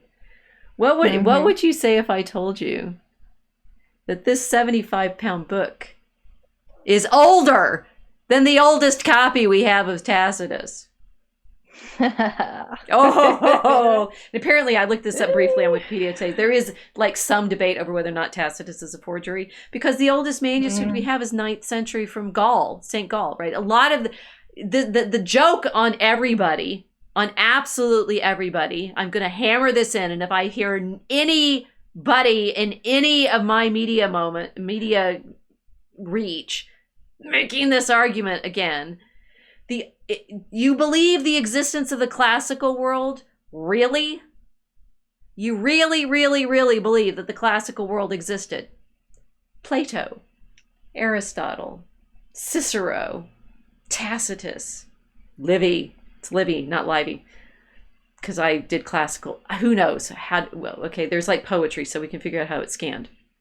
You believe any of... Go off, Queen. Go. If you believe any of those classical authors even existed, you've fallen for the monastic copyists. They made it all up.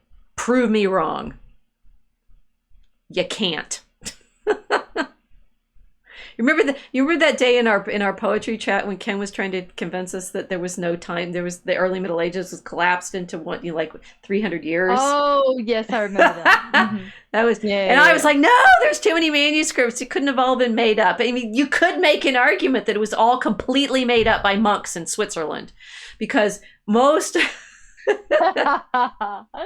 That's pretty funny. It's hilarious, right? Because they got altitude sickness, they got dizzy. St. Gall, they made it all up because so many of our oldest copies of all of the classics, Tacitus, Cicero, they're discovered in the 14th and 15th centuries. I think our cover for this episode is going to be an image from The Name of the Rose, because like they're copying all the manuscripts in that monastery in northern Italy, and like, what if the library burned, right? We wouldn't have the ancient world. Well, it did burn several times, but more to the point, the oldest copies of most of the classics we have, and this includes the Greek stuff, is medieval, right? Same with the Hebrew Bible. I love that bit. Right? Don't tell me you've gone quiet again. Speak. Oh, yes. Reset. I can't hear you.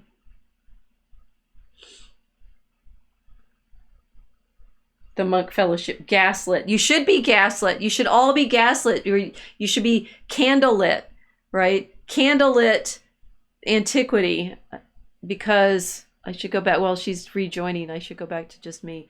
Candlelit antiquity, because in fact, all of these books are copied in the same period. Are you back? You're back. It's like I think you are. No, you are. You definitely. It's like you come back, and I don't. Are you getting any like notices on the? Nothing. No, just goes out. No, it's my rant. Once I rant too much, the internet cuts you off. No, this is not fair. Every stream we have something meta that happens that's topical to the stream. Mm-hmm. Today it was women shouldn't be teaching. My microphone turns itself off. You're arguing about the age of documents and manuscripts. Yep. And I can't log on to the internet. So that's what's happening. So I mean, just absolutely fundamentally, the problem with the argument is like that the monks made all this stuff up is, well, then the monks were pretty inventive, because they made up the entire his timeline. Not just like dating and the joke about like, whether the shepherds know when it is AD. There's a closed loop problem of the physical evidence that we have, that these manuscripts, at least they're, papyrus. I'm not sure. I think with the papyri, they haven't done carbon dating on them yet, but even carbon dating has a closed loop problem of, to verify the dating, you have to have correlations across different samples. So if we're trying to know the past, it might as well, I mean, Ye keeps saying this, it's like, I'm in the present now because I'm a present. It's like, fundamentally, I mean, epistemologically, we're always only dealing with the physical stuff we have in our environment right now, and then trying to figure out how old it is. Yeah. So if we're making arguments about like what actually happened at Pentecost, we're still dependent on a transmission of stories over the course of centuries through these physical remnants, which we assume are accurate representations of something that somebody wrote down some previous time, which is an accurate reporting of something that somebody remembered that actually happened to them 30 years before they sat down to write the text, which actually happened. I mean, it's like, can you prove it? I mean, and just so you modernists don't like get comfy and think, oh yeah, well, I've got typed documents that prove such. Yeah, you do. Nobody lies. Do you see the peril of being a historian? People stopped lying in the Enlightenment. What are you talking about? Oh yes, all of our archive, archive in the present is all completely reliable and truthful. Yeah. And nobody lies. Yeah, Nobody lies in recordings. You can tell exactly what happened when, I don't know, Nick throws that drink in the In-N-Out because it's perfectly framed by, oh wait, the person who took the video. Was it staged? Who knows? Yeah, so it's a media issue. Always. So Christianity is a media issue. Yes. Yeah. Yes. All right. Fantastic. And then we have the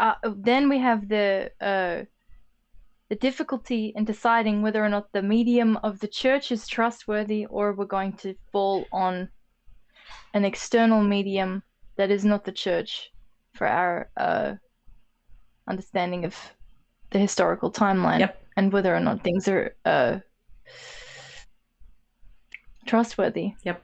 Fascinating. So there we come to the point of the church being the platform of Christianity, and without that, we lose our historicity. And then we are entering into... Where are we going?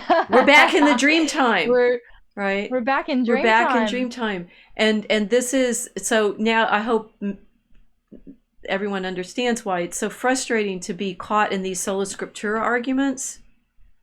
Because I mean, and the example that you gave at the beginning, where you're saying, you know, how did the church decide which books are in the... Well, what we have is the evidence of the physical thing, and then the physical things carry text, which say things, which tell us stories, which we then have to, you know, evaluate on the basis of, you know, those canon tables, right? I'm going to go back to the canon tables. You know, comparing across different versions and so forth of what, you know, we say, well, like if they all agree, it definitely happened. Okay, you were talking about the red letter stuff. So there was a project, I think it kind of evaporated a while ago because it was silly, but to the so-called Jesus Project, which was going to go through and by vote figure out exactly which things Jesus actually said. It was Dominic Crossan and some others, I think some of them were Loyola Jesuits, right? They're gonna, which I don't dislike Jesuits, but they were gonna vote by way of committee. Triggered everyone. Yeah, which parts of the Gospels were actually accurately historical. Democracy strikes again. You know, we're all, it's like when we said Christianity is a media problem. That was what McLuhan's point ultimately was. In the incarnation, you know, the Word became flesh and dwelt among us was the ultimate media claim that it's the one moment in which the medium was the message. The Word became flesh, truthfully, right? Absolutely. Yeah. It's like there's the surround sound and media environment of the incarnation is, but you know, we're going to go nuts and completely go crazy if we don't have I don't know. It's interesting. The tradition is actually more reliable than the texts themselves, because the texts come out of whatever this process was in the past. Well,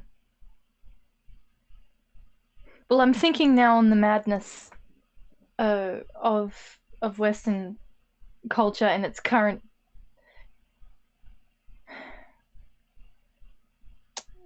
incarnation. The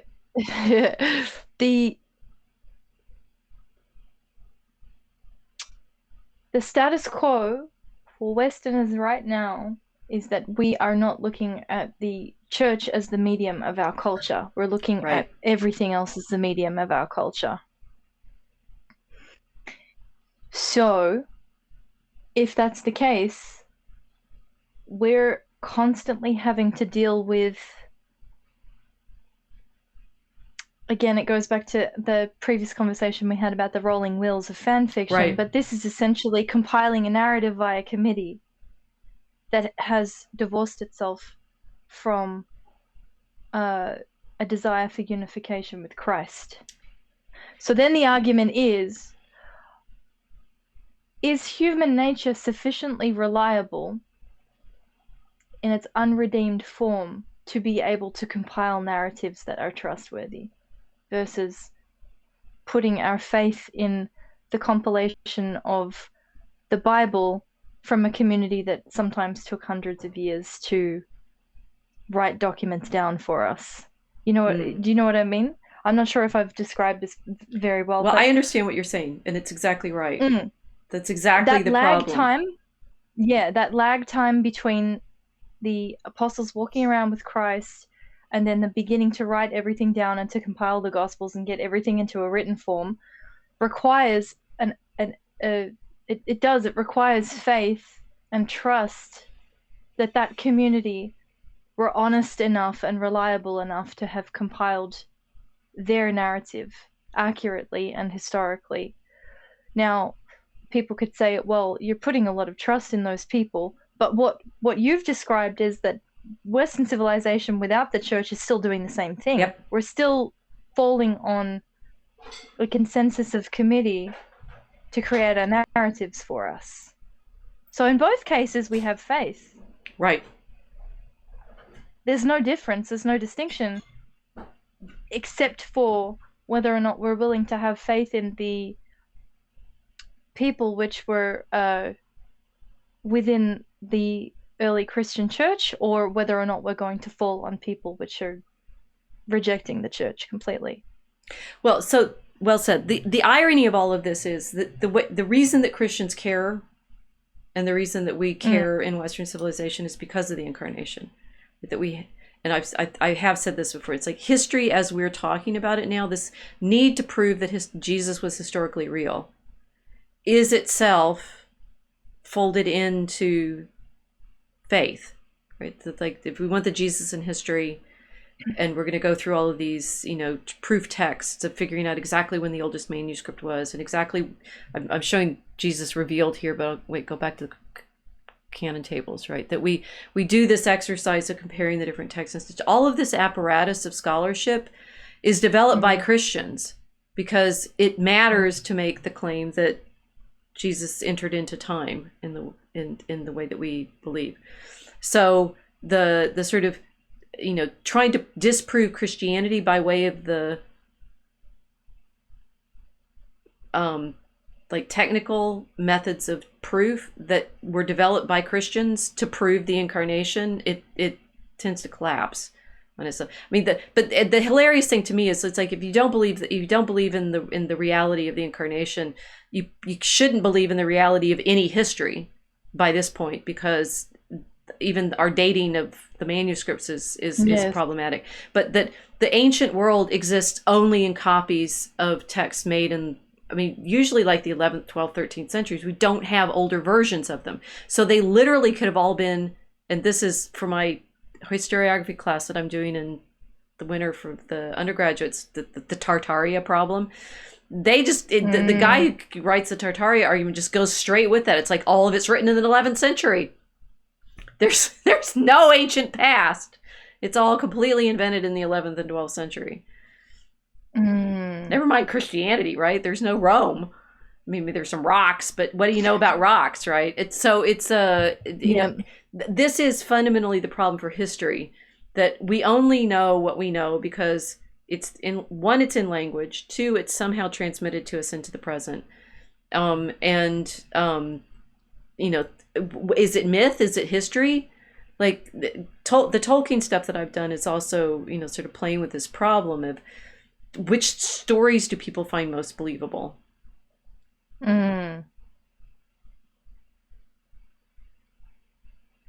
Well, that's a very good question. Yeah. Because it's not just a story, it's a storyteller, isn't it? Yes. Mm.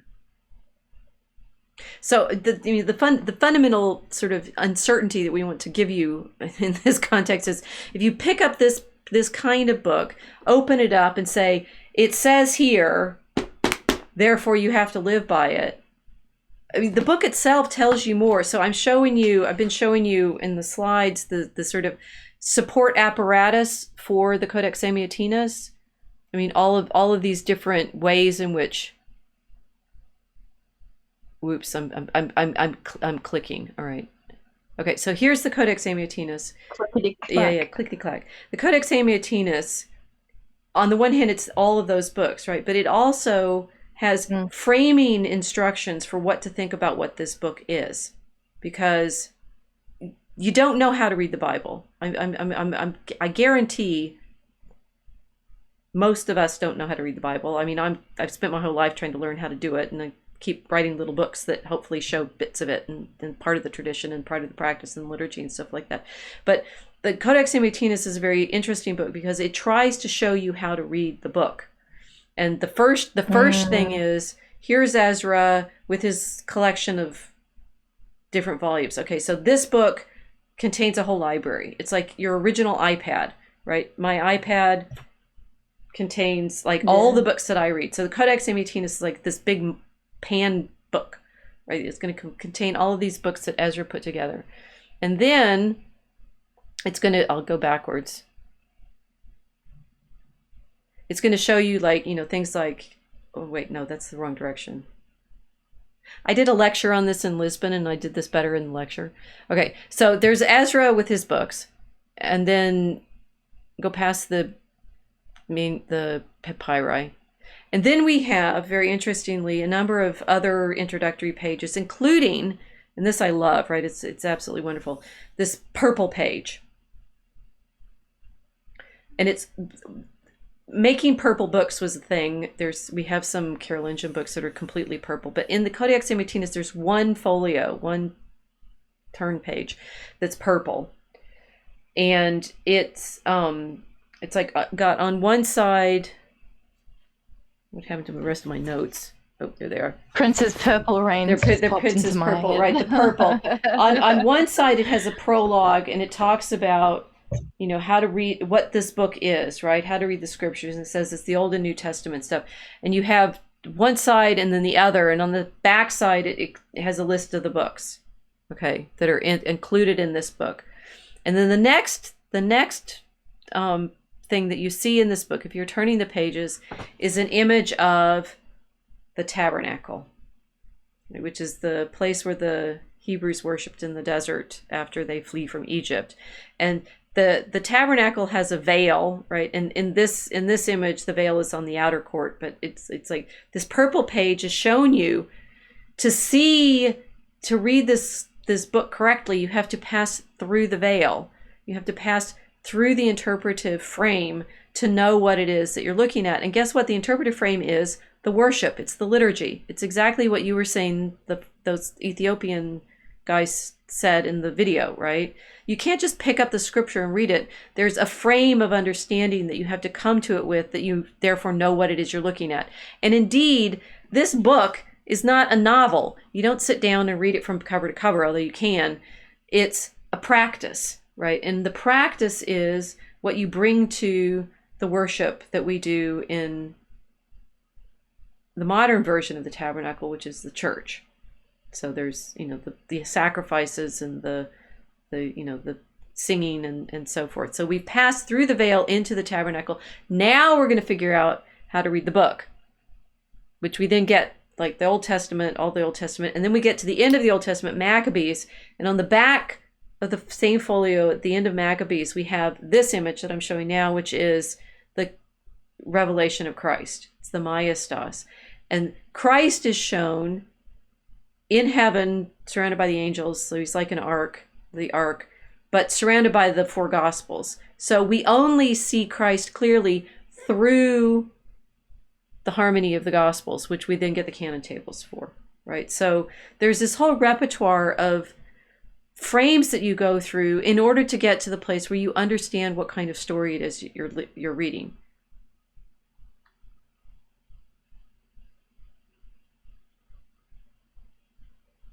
Can you speak so I know that you still are with us? No, we lost you. Got to start over. There you go. We have, okay, so now the chat's woken back up. In and out of the veil. Gone in and out. In and out of the veil, right? So, yes. Mel, script and papyrus created the social environment we think of in connection with the empires of the ancient world. McLuhan, yes, absolutely. Okay, so we've gone through the veil. You're back. You're sitting in front of your gold veil. Anchor. I got my cross as my anchor. So right. Going in and out. Right. And the thing is, modern Bibles tell you this kind of thing too, but most people don't think of all of that, right? It's like, I mean, well, the problem with Genesis is it doesn't say who wrote it, right? But we've got prefaces. Actually, this Bible doesn't have enough. You don't just sit down and read this. You come to it through this whole interpretive frame to get to the point where you can be engaging with it in the way that it makes sense. Yes. Well, I'm thinking of it is a kind of unification between Dreamtime and BC AD at the same time. Because we have Dreamtime here, which is past, present, and future, which is on a kind of continuum that is unified all at once. Which, oh, hello.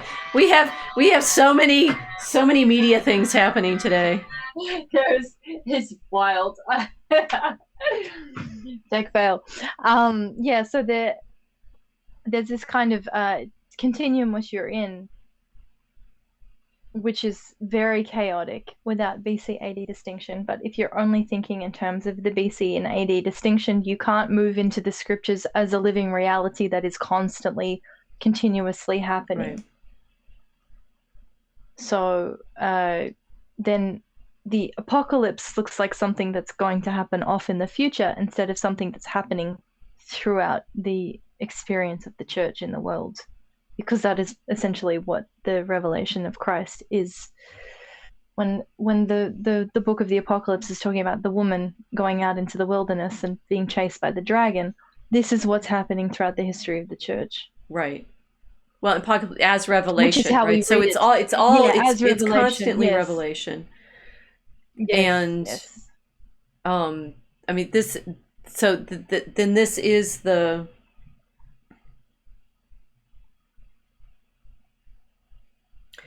It's like, how do I say this? You do actually have to believe in heaven and earth in order for this to make sense. That there is a eruption into our understanding from heaven, and that the scriptures are giving us this frame to be able to see that, and that they are. I'm showing now the rainbow image of the scriptures talking to each other. The scriptures talk to each other, right? It's like, it's not just this, beginning to end book. It's constantly referencing back and forth. So I said Matthew is, referencing the fulfillment, but that the apocalypse only makes sense if you know what it's revealing of Genesis. The prophets are only understandable if you see Christ, fulfilling what they said about him. That this self-referentiality of the scriptures is a a representation of the self-referentiality of the incarnation, that God shows himself to us through Christ, and that we have to then see how that touches on everything else. And that is always what the church is trying to say, is this is how we test the truth of something. Does it resonate with this reality? In communion, right. Not individually. Right.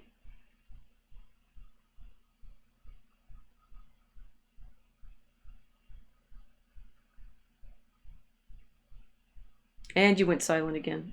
I can't believe this.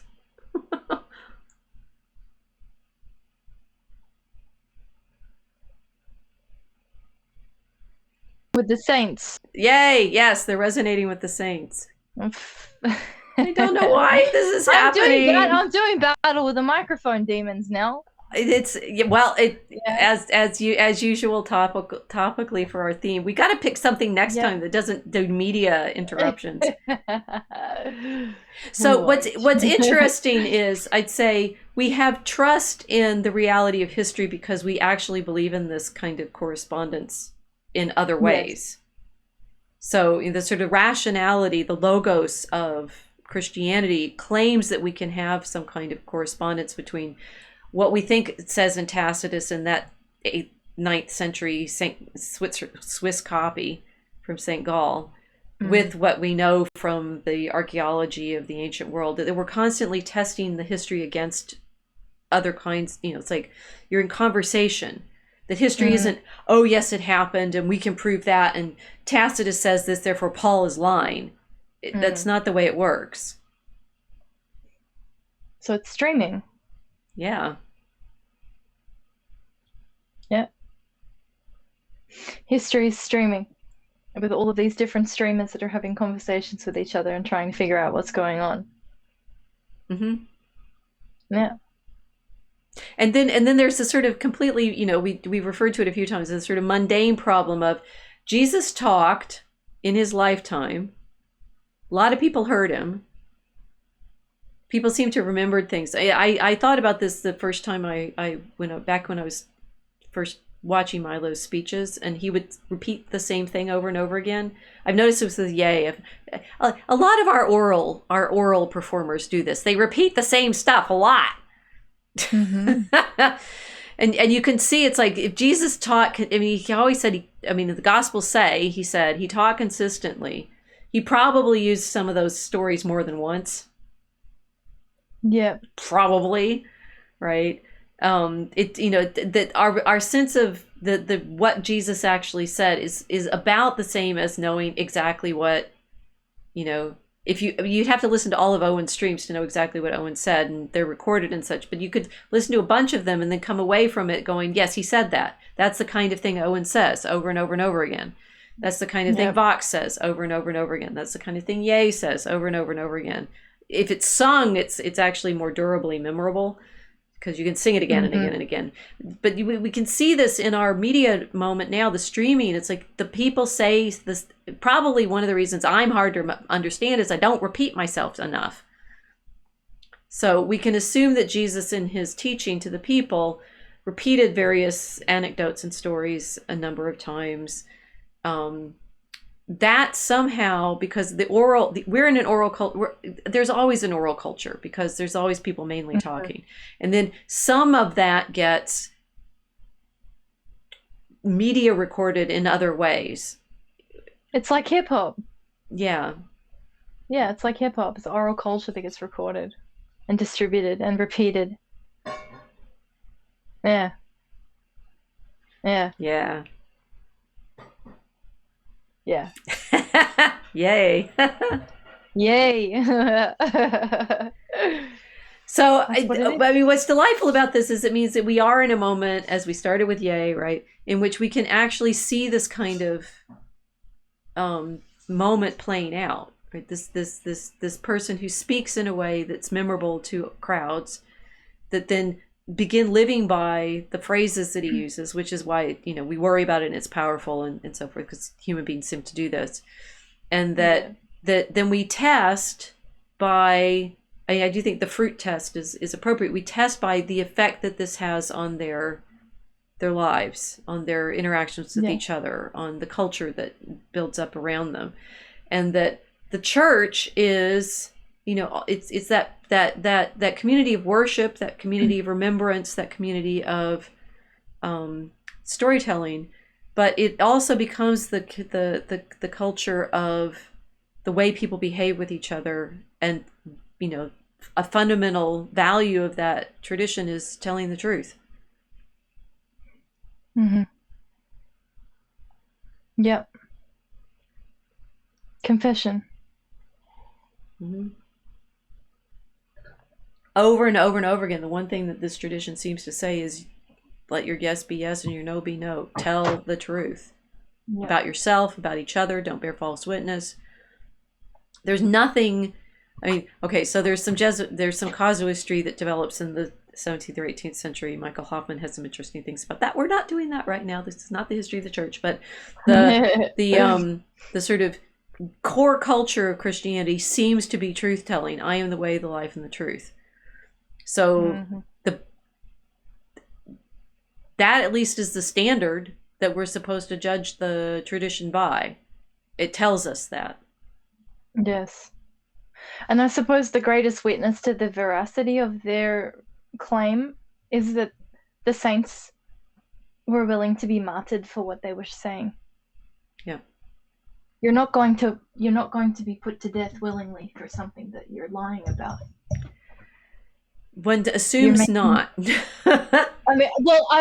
I said it years ago, like no one just decides to walk to Syria one day to tell stories about a resurrected Hebrew man, like, and risk death. Why? Right. Why would you do it?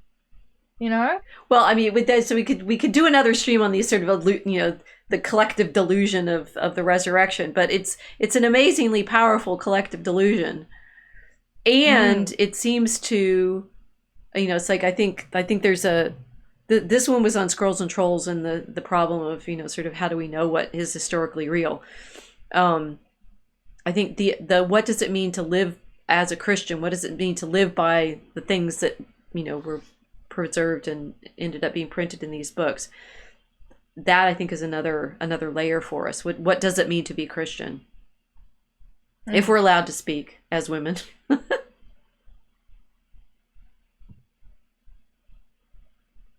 You might have to talk about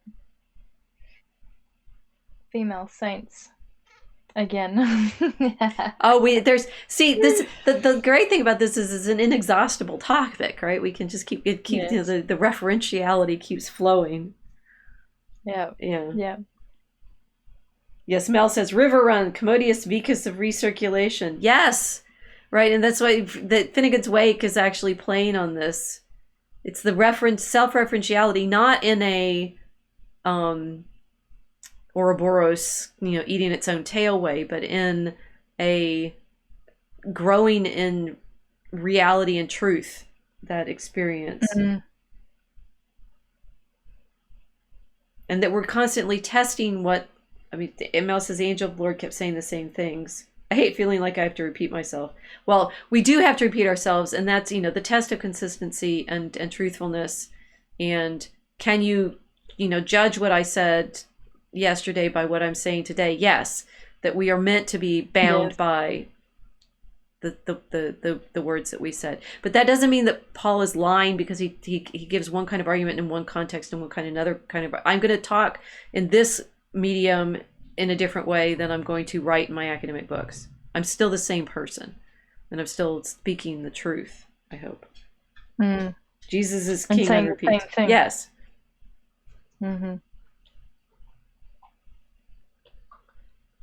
Yeah, so we're in a media war as Christians.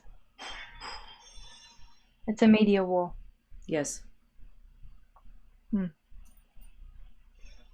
Which we understand. Everyone on unauthorized TV understands, because it's the reason for the existence of the platform. Yeah. Yeah. Which means the compilation on the platform is demonstrating this problem of the church compiling the books. Yes. Exactly the same thing. Do we trust the people on unauthorized TV are compiling the truth, or are they just compiling another fan fiction narrative? Ooh, edgy. Yeah. Well, that's it. I mean, do you trust the platform? Do we trust the church, or do we then discard everything that it's compiled and all the streamers? Indeed.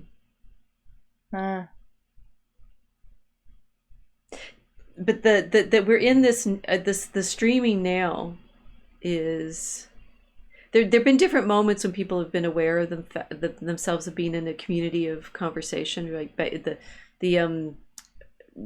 in printing, right? Obviously, people are very excited by the communication they can have through print, but various periods have been letter writing periods, right? Republic of Letters is, people are exchanging letters.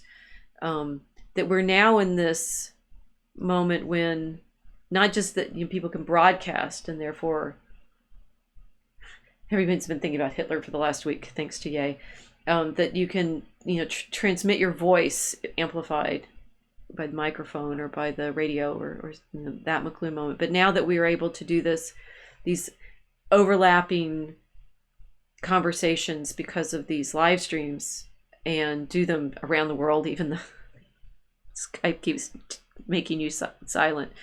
The proper understanding that the Spirit works through all of us now. That if we're open to the Spirit, we can be speaking as a single church and a single understanding. But the test is, this is what the claim of the test of the tradition was always: if it's consistent with the tradition. Okay. I think I lost you again. Yep. We're gonna do jazz hands while we wait for Kilts to come back. And she's back. I'm glad you've gotten quicker at that. Yeah, I'm just used to it. You won't get rid of me. So yeah, we need to be trad, like truly trad. That's what it means to be trad, right? Yeah. Everyone wants traditional culture, but it's like, no, we want our tradition. We want church tradition. We rely on church tradition to be the medium for our historical understanding, for our narrative as Christians. And without it, we don't have any consistency. Tradition. Medieval. I'm not going to say anything 21st century medieval. And that kind of, I think that this resonance is, I still have the image of the scripture rainbow up, right? That scripture is resonating with itself. It's this beautifully acoustic understanding of the word speaking into our experience. Mm-hmm. Yeah. I think that's a good way of ending it. I think we have come back round to the wrap. We are wrapping. Yeah. We've wrapped round. We've wrapped. We've wrapped around the wrap. See what I did there? That's so cool. I could be a rapper. I wonder if EA will hire me as a writer. Okay, so Paper Eating Bear, like you recently said, Genesis and Revelation, which is which? Yes, it Genesis is a revelation. Revelation shows us the creation. Mel, the unique character of the public created by printed word was an intense and visually oriented self-consciousness, both the individual and the group. McLuhan. Mel does her homework in print world, which means we wrap back around there. Yes. So that's I think this is a good wrap. It's a wrap. We wrapped. It's a wrap. It's a wrap. We be here. We be gone. I hope this was only. We be streaming. We be streaming. I hope this is the only. Yeah, and Ye's mom actually studied Ebonics, which we can talk about. We still need to. We're gonna keep. We're gonna be. It's like when the streamers get on. It's like it's gonna be really good. We're gonna talk about this, and we're gonna just keep promising talking about English indefinitely. I guess one day we'll get to the actual language problem of the language that we're trying to talk in. Yeah, that would be a good one to do. Maybe next week. Who knows? We've had some requests for thinking on Christmas and whether it's pagan or not. Blah. That'll be short. No, but and next week I'm back in my mother's basement. Hopefully, so we'll have the meta levels of me on the mom internet. Yeah. Yeah, back in the basement. I'll be back in the basement. Seen as some streamers are no longer in their mother's basement. I'll be back in mine. No. Yeah. Basement catacombs. All right. Ooh. I'm gonna run. Ooh. I gotta go. Okay. Okay. Well, I think we did it. Did we do it? Did we make the point we needed to? I think so. Okay. I feel like I can sufficiently hammer people now that are trying to give me the sola scriptura spiel. That was our goal. Thank you for joining us. Good night.